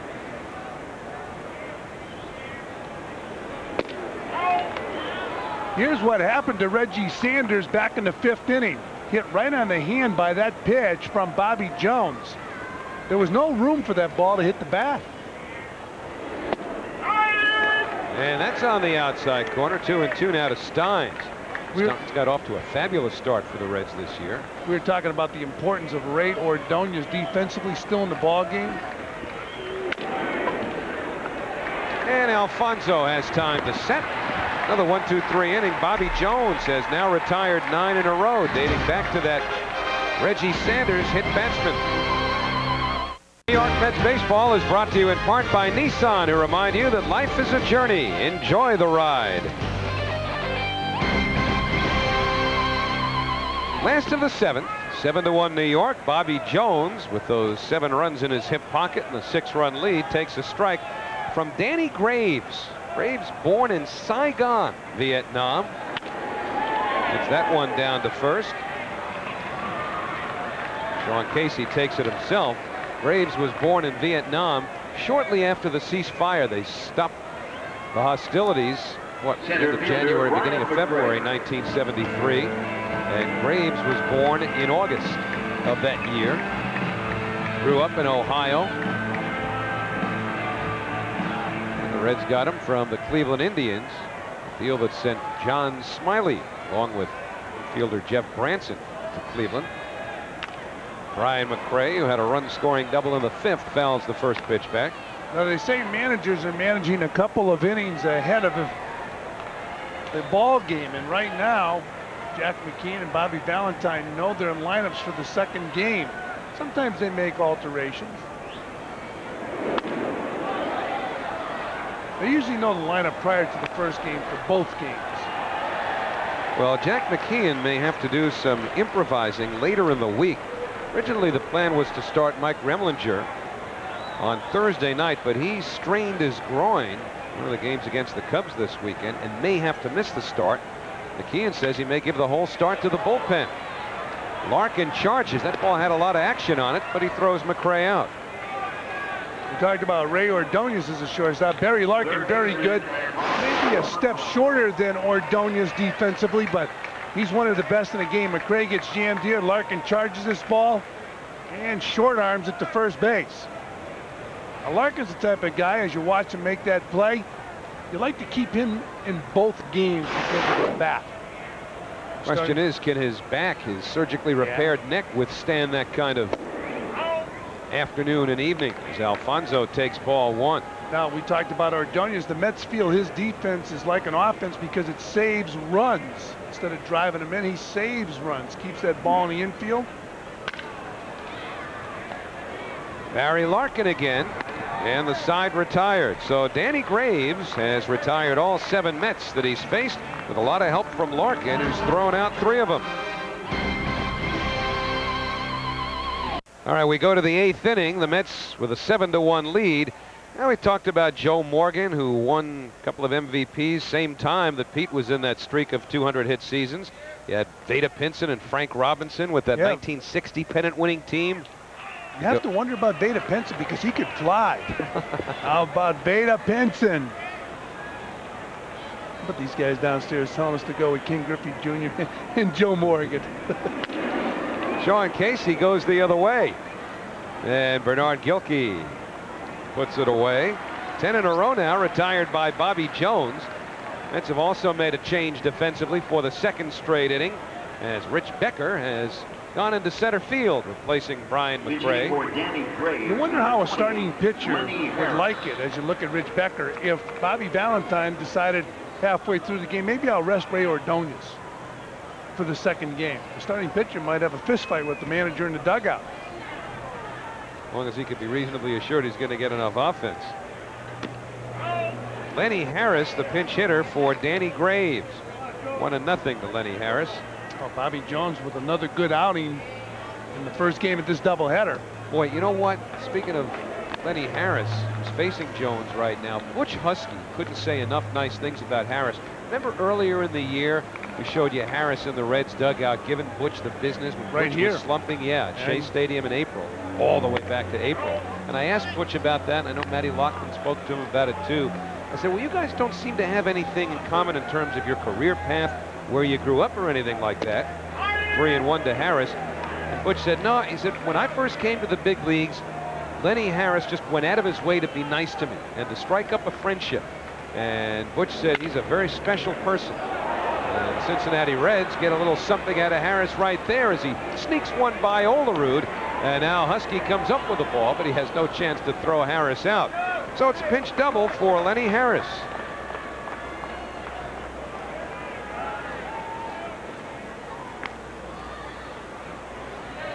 Only the 3rd hit for the Reds off of Bobby Jones. Harris hits this ball right down the line, and he can fly. Ball right down the right field line into the corner, and Harris gets out of that batter's box. He had triple on his mind. Harry Dunlap, the 3rd base coach, had to hold him up as he approached 2nd base. John Olerud taking a spill when he attempted to field that ball. So here's Nunnally fouling the first pitch back. Home run, a couple of ground outs. That's with 7 runs, 7 hits, no errors. Reds are run on 3 hits. They've made 2 errors in the outfield. Nunnally 1, Sanders 1.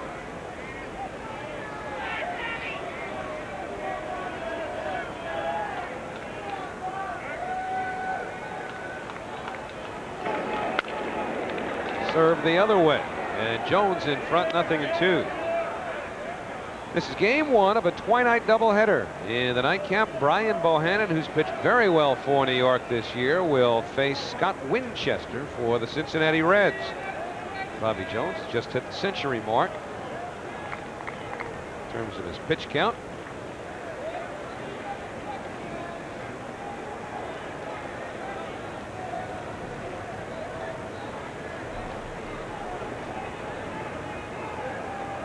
Harris at second.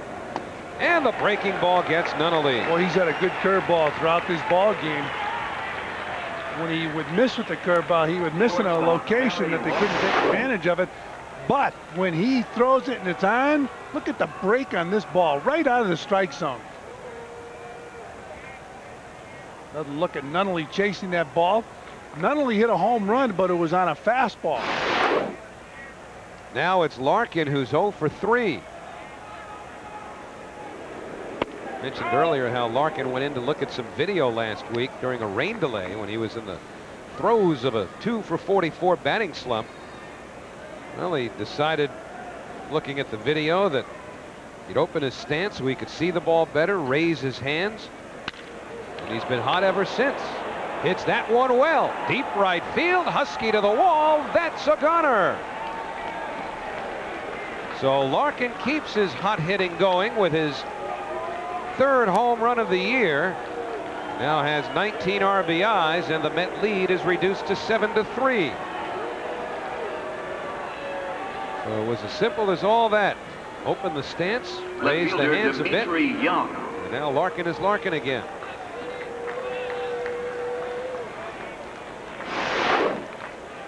Well, Bobby Jones has been in control throughout the game. Here he challenges Larkin with a fastball on the other part of the plate, and Larkin hits a home run the other way. Years ago, you rarely saw players hitting home runs the other way. Well, the one by Nunnally in the first inning was hit to left center, and that one hit to right field by Larkin. And especially here at Shea Stadium, this was never really considered a home run hitter's ballpark. But Larkin hit that ball hard over the right field wall. Bounced foul, 1-2. And that gets Turk Wendell up in the Mets bullpen. There's Turk, who's celebrating birthday number 31 today.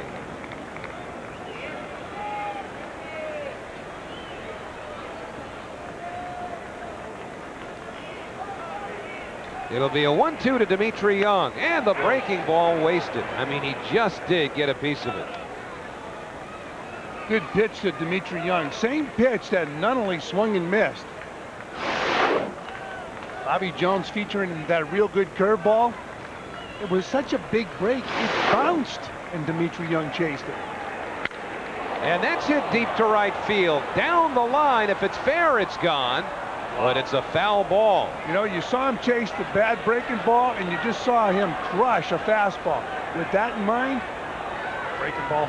Especially ahead of the count now, 1-2.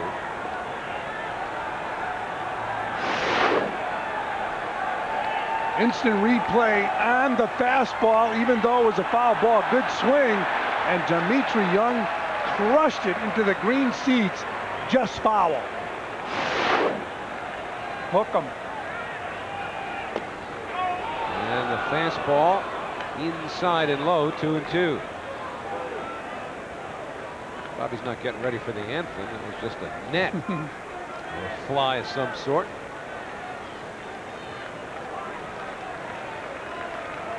Nope. And the hook outside. So a full count to what could be Bobby Jones' last batter of the night, Dimitri Young.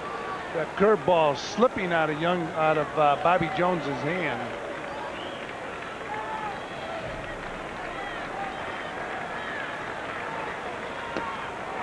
Ball 4. Well, we'll see what happens now. Wendell had been throwing in the bullpen, but Bob Apodaca is coming out to the mound.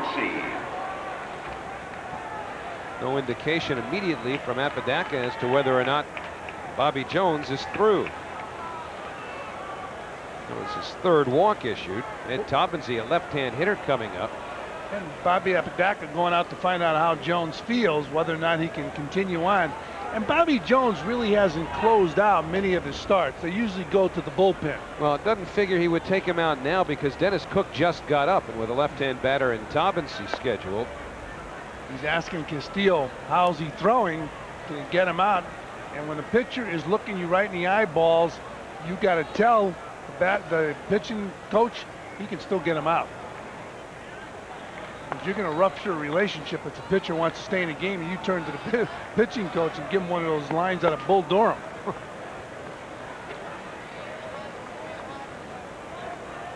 Greg McMichael now has replaced Turk Windle alongside Dennis Cook. Strike one to Taubensee. 0 for 2 with a walk. And Taubensee, one of the hottest hitters in the National League, leading the league coming into tonight's action.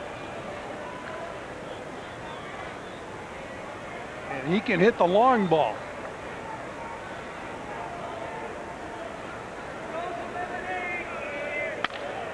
And he hits it well to left field. That chases Gilkey just in front of the warning track, but the side's retired. Reds pick up 2 on Barry Larkin's home run. They leave 1, middle of the 8th, 7-3 New York. New York Mets baseball is brought to you in part by Omnipoint. 100% digital, 0% hassle.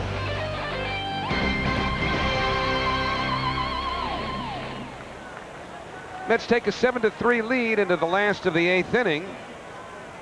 Lenny Harris, who pinch hit and doubled against Bobby Jones, stays in the ball game. Harris now in left field. Dimitri Young comes out to make room for the 3rd Cincinnati pitcher of the game. Montreal Expo throws ball 1 to John Olerud. Olerud, Huskey, and Luis Lopez scheduled for the Mets here in the 8th.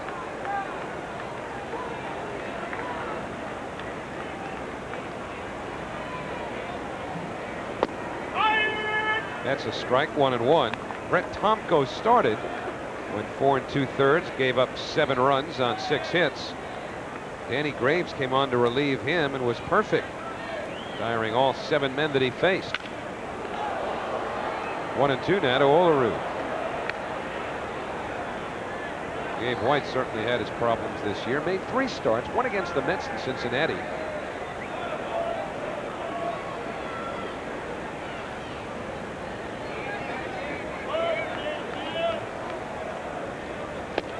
And he strikes out John Olerud. A nasty pitch right there to John Olerud. Olerud chasing the ball as it ran off. Right fielder Butch Huskey. And Bobby Jones sitting next to Alberto Castillo in the Met dugout. He's all done, shaking hands. So the Mets will go to the bullpen and bring in some help for Bobby Jones. He pitched a fine ball game. Butch Huskey had the big blow, a 3-run home run, which effectively broke it open. That was in the 5th inning, the 4th of 4 consecutive 2-out hits the Mets had.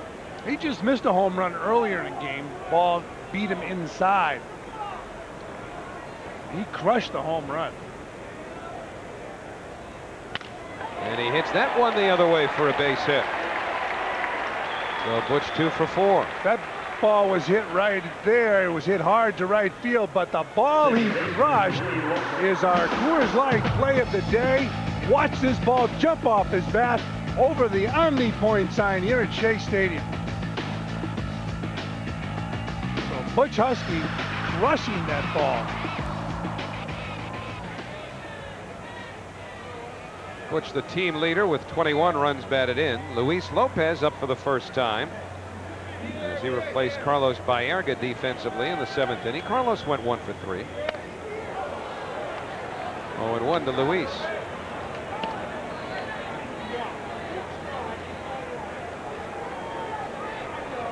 Lopez had 3 hits in Saturday's win at Candlestick Park against the Giants. The only game the Mets won of the 3 played at San Francisco.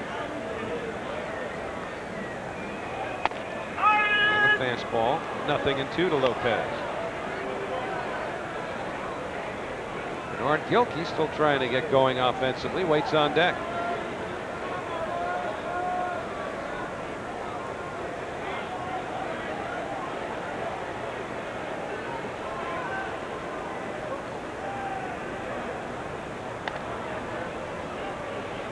Well, the man at first base, if he can get hot, the pitchers for the Mets will have a little breathing room.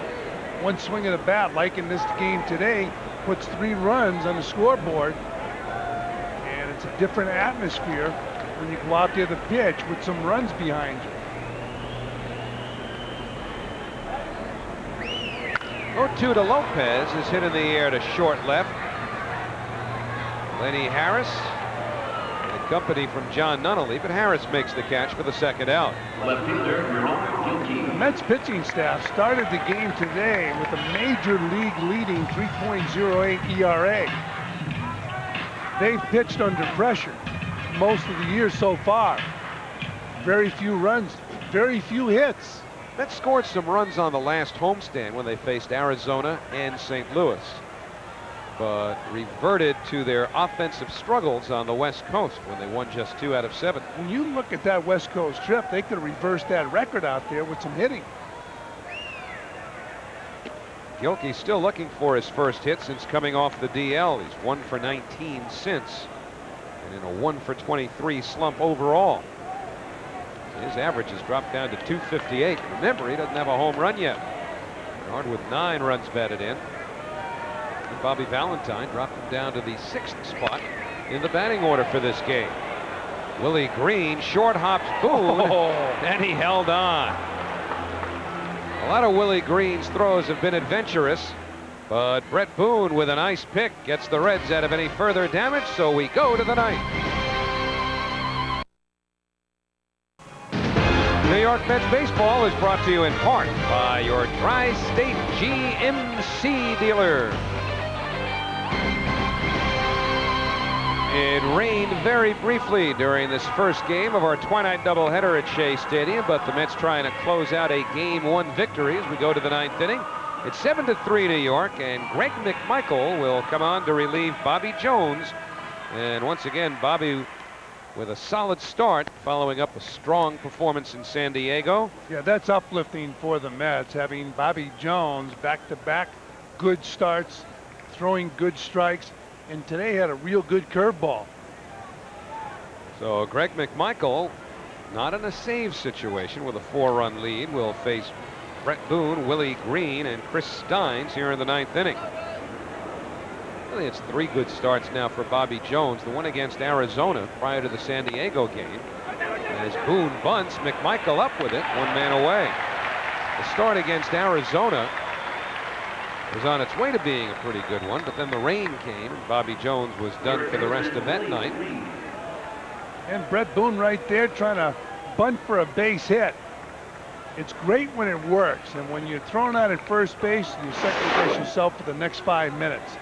Boone gets his ball down third baseline. He's got a base hit. Greg McMichael coming off the mound in a hurry and throwing Boone out at first base. So Willie Green 1 for 2 with a walk. 0-1 to the Reds' third baseman. John Franco is starting to loosen up in the Mets bullpen just in case.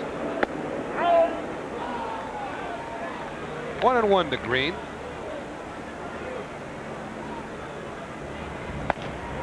Here's John. Picked up the save on Saturday. And Willie Green fouls it off.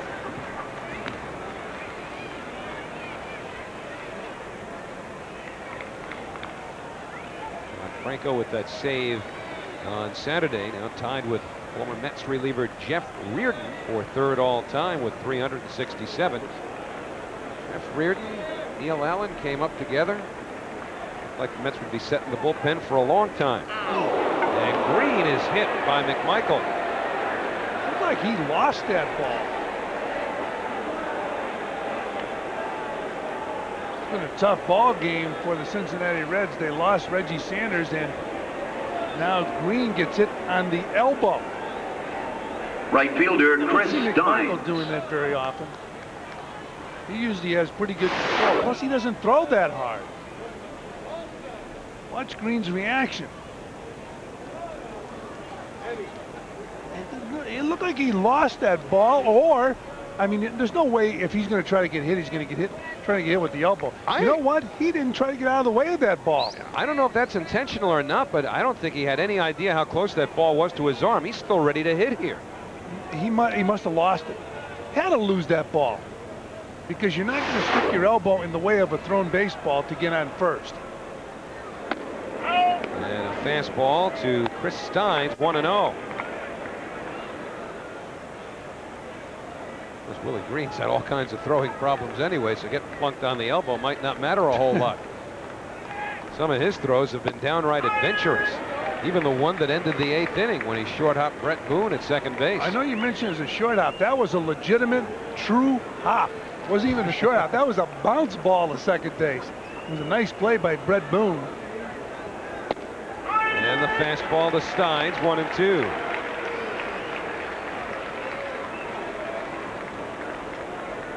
That's not holding against Green with a 4-run lead. John Olerud, the first baseman, playing well behind the base runner. And that's fouled away. Still 1-2. Talked about Steins getting off to a real good start. For about the first month of the season, he was among the team leaders in home runs. He had 4, and he had 4 RBIs. The only runs he had driven in were on his own solo home runs. Hasn't exactly exploded since then either. He has 5 homers, 10 RBIs. And that is just off the outside corner. 2-2.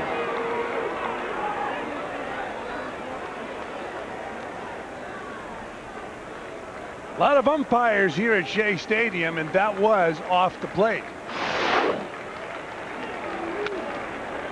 Pop foul. That'll reach the field level.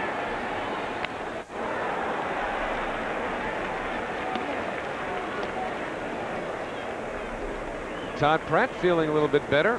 Talked to him before the game briefly. Yeah, Todd on Sunday was over watching David Wells. Of course, he was behind, working out, trying to get back in shape to come off the DL. And Steins down on strikes, 2 away. First strikeout for Greg McMichael. First baseman, Sean Casey. Well, every now and then McMichael will sneak that fastball by a major league hitter. He'll set you up, he'll play with your mind with the off-speed stuff, and all of a sudden he looks like Bob Feller. Well, he's not going to try and beat out a motorcycle here. He's just going to go after Sean Casey to try and end the first game of this doubleheader. 0-1, the change missed. Casey 0 for his last 24.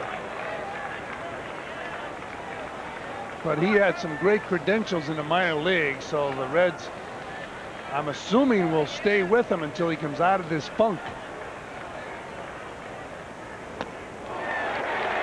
0-2, and the Mets a strike away from ending it. You can see right there in that swing, he just pulled his head right off the ball. He had to lose sight of it. Of course, anything sight-related has to be a concern right now, because he was hit in the eye. And I'm sure the Reds are concerned with that. He had major surgery because of the thrown ball at him in the eye. Put it in the books. Casey is out. So are the Reds, and the Mets have won the first game of this Twi-Night Doubleheader by the score of 7-3. McMichael strikes out 2 in the inning. His only innings work in relief of Mets starter Bobby Jones. So Jones picks up his 3rd win. Jack wants to know how much time. How much time do we have between games? Jack wants to go and have a sandwich. Or 2. Or 3. And Butch Huskey says, let's stay out here. Let's get it on right now. That's because Butch had a 3-run home run, his 4th dinger of the year, as he went 2 for 4, helping the Mets to a 7-3 win. So they have taken 4 out of 6 so far from the Reds this year. And get this homestand off to a good start. Lots more to come, including the second game. Matt Lachlan will chat between games with Mets GM Steve Phillips. So don't go away. We're coming right back. Mets win the opener 7-3 over the Reds. Mets broke it up with a 5-run 5th inning. Butch Huskey had a 3-run home run. Bobby Jones 8 strong innings as the Mets beat Brett Tomko. And in the second game, the Mets will send left-hander Brian Bohannon to the mound. He'll be opposed by right-hander Scott Winchester for Jack McKeon's Cincinnati Reds. And a big thing right there, Jones 3-3 in the season, and he's pitched 2 ball games back-to-back. Very good pitching performances by Bobby Jones, getting all of his pitches over. Back no longer a problem, not much of a concern. When you say no longer a problem, I guess when you have a back injury of any sort, it's always on your mind, and you probably always recognize it to an extent, but or to a, to some level, but not where it's debilitated him or prevented him even from coming close to pitching in any way. You'll forget the back problem for a little while, but the back will remind you of the problem periodically. Back spasms come and go. Second game of this doubleheader is scheduled to begin at 7:50. That is 10 minutes before 8 o'clock, which means that we're actually pretty well on track now for a normal weeknight start at Shea Stadium. Usually they throw the first pitch about 7:42. And so again, the first pitch of game 2 scheduled for just about 7:50, or roughly 20 minutes from now. And don't forget, there are 2 more games coming up this week with Cincinnati. We'll have the whole series for you here on Fox Sports New York. Dave Malicki and Pete Hornish tomorrow. Masato Yoshii faces a pitcher still undetermined by Jack McKeon in Thursday's game. Right now, Matt Loughlin is standing by with the general manager of the New York Mets. So let's go downstairs to Benny and Steve Phillips. Gentlemen.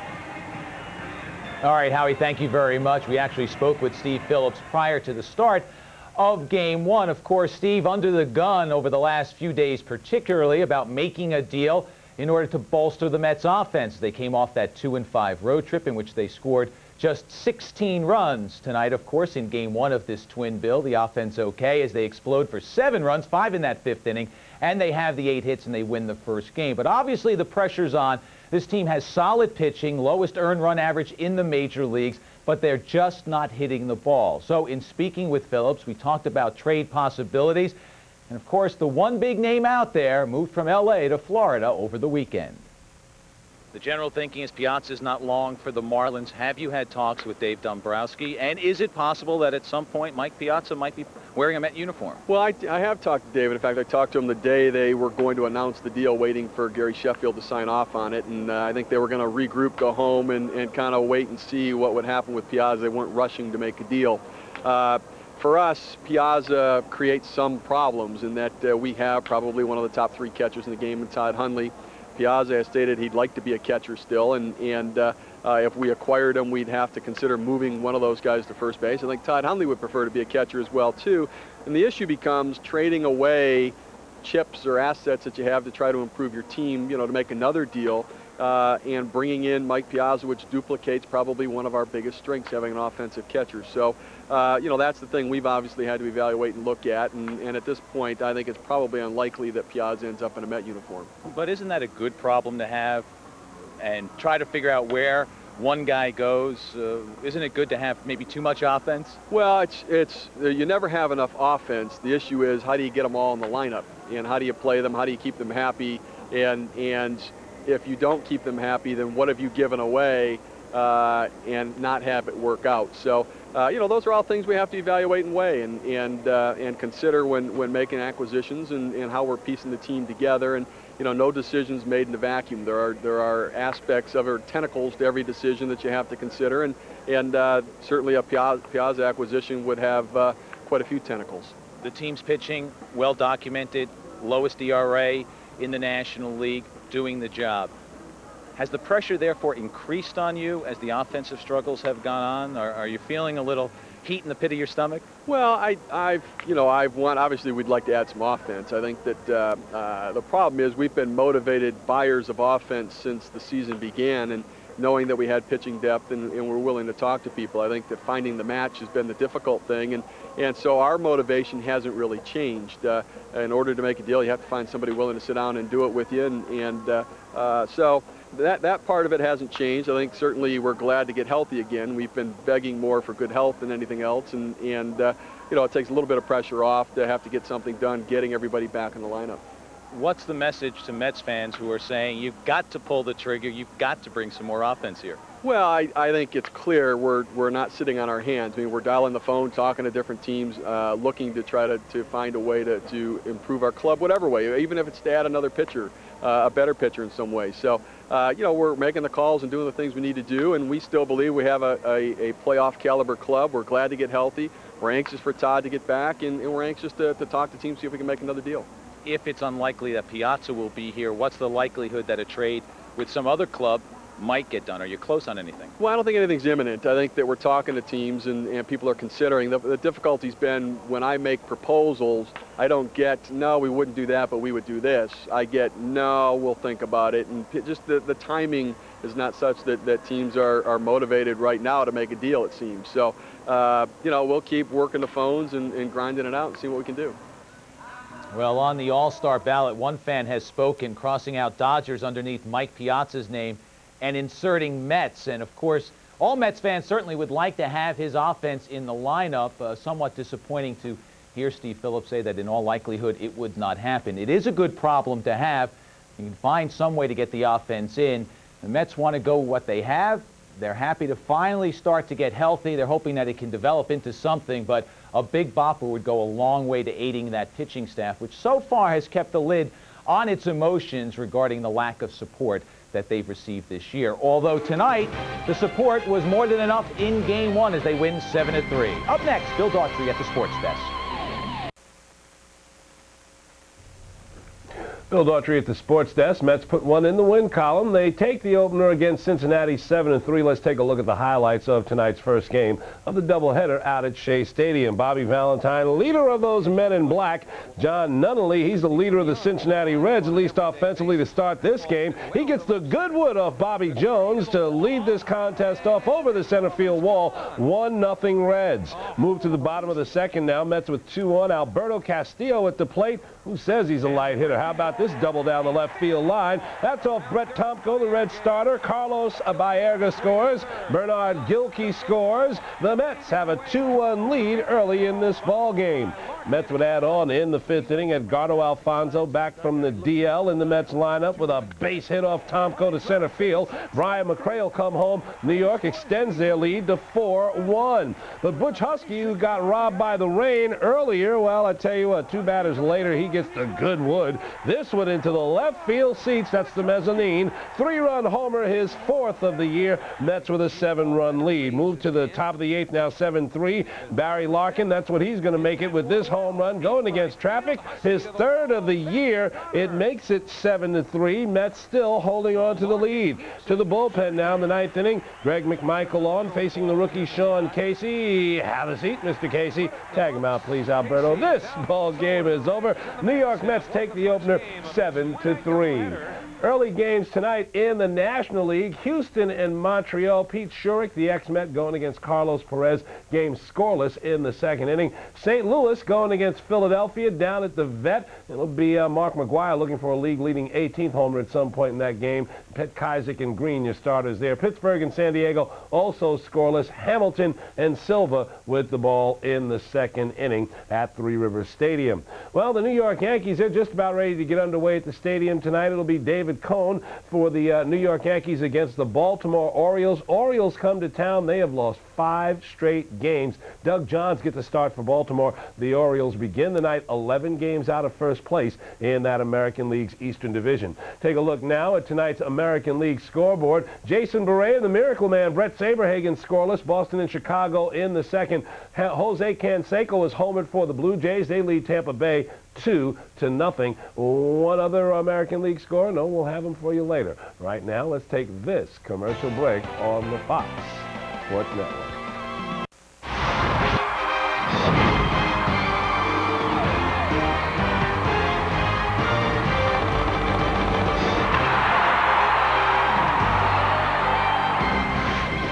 We welcome you back to Shea Stadium as we take a look at the sun setting out west. The Mets playing Game 2 of their twin bill against the Cincinnati Reds. Welcome back, everyone. I'm Matt Lachlan. The Mets victorious in Game 1 as they support Bobby Jones tonight, and they come up with the 7-3 victory. They put 5 runs on the board in the 5th inning when they bunched 5 of their 8 hits against Brett Tomko, and they come away with the 7-3 victory. So the Mets, with the victory, go 2 games over 500, and they get this 7-game homestand off to a pretty good start. Bobby Jones picks up the win, now 3-3 on the season. He went 8 innings, gave up 4 hits, 3 runs. Greg McMichael came on to pitch in the 9th, and support the Mets in their effort tonight. As for Edgardo Alfonzo, he was the story earlier today as he rejoins the team after a stay on the 15-day disabled list. In that 5th inning, he had a base hit, the single to center field that drove home Brian McRae. For Alfonzo in his return, 1 for 4. As I mentioned, the Mets with 8 hits. Butch Huskey had a pair of hits, including a home run, his 4th of the season, that took about 2.4 seconds to get out of here. It was a line drive shot as we take a look at it in the 5th inning off of Tomko, who tried to go inside with the fastball. As quickly as it came in, it went out as the Mets opened things up there in the 5th and cruised to the victory by a score of 7-3. So they'll try to make it back-to-back victories and sweep this doubleheader. Of course, last Thursday they were swept by San Diego, so maybe with some home cooking on their side, they'll be able to come up with the sweep tonight over Cincinnati. When we come back, we will rejoin Howie Rose and Fran Healy. They are, of course, on the call of game number 2. We'll be back to Shea after this. Welcome back to Shea Stadium. I'm Howie Rose along with Fran Healy and Matt Loughlin for game 2 of this Twi-Night doubleheader between the New York Mets and the Cincinnati Reds. The Mets winning the opener 7-3. And now they will send Brian Bohannon out in search of a sweep. He'll be opposed by Scott Winchester. And Fran, whether Bohannon has started or relieved, he has been very successful for Bobby Valentine this year, if it's one batter or if it's 15 or 16. Very important part of a ball club is a pitcher who can go out and be a starting pitcher. Group picture here, Fran. Time out. Very good group picture. It's like a barbecue. If you could be a starting pitcher, a relief pitcher, short man out of the bullpen, long man out of the bullpen, and he can swing the bat. Very valuable player on a ball club. But Brian Bohannon has, been kind of the 6th starter, if you will. The Mets are going to have more of a need for Bohannon as the season develops because of all the doubleheaders they've got coming up. You know, they've got doubleheaders in the Midwest. We talked about the 2 in 3 days coming in Milwaukee and Chicago. That's in July. Then in August, they've got back-to-back doubleheaders against the St. Louis Cardinals here at Shea Stadium. We've got another one in September against the Houston Astros. So, if things continue to go with starters the way they have, Bohannon's going to find himself getting a few extra starts. So it's Bohannon against Scott Winchester as we get set for game 2 of this Twi-Night doubleheader. The Mets won the first one. They'll look to make it 2 right after these messages.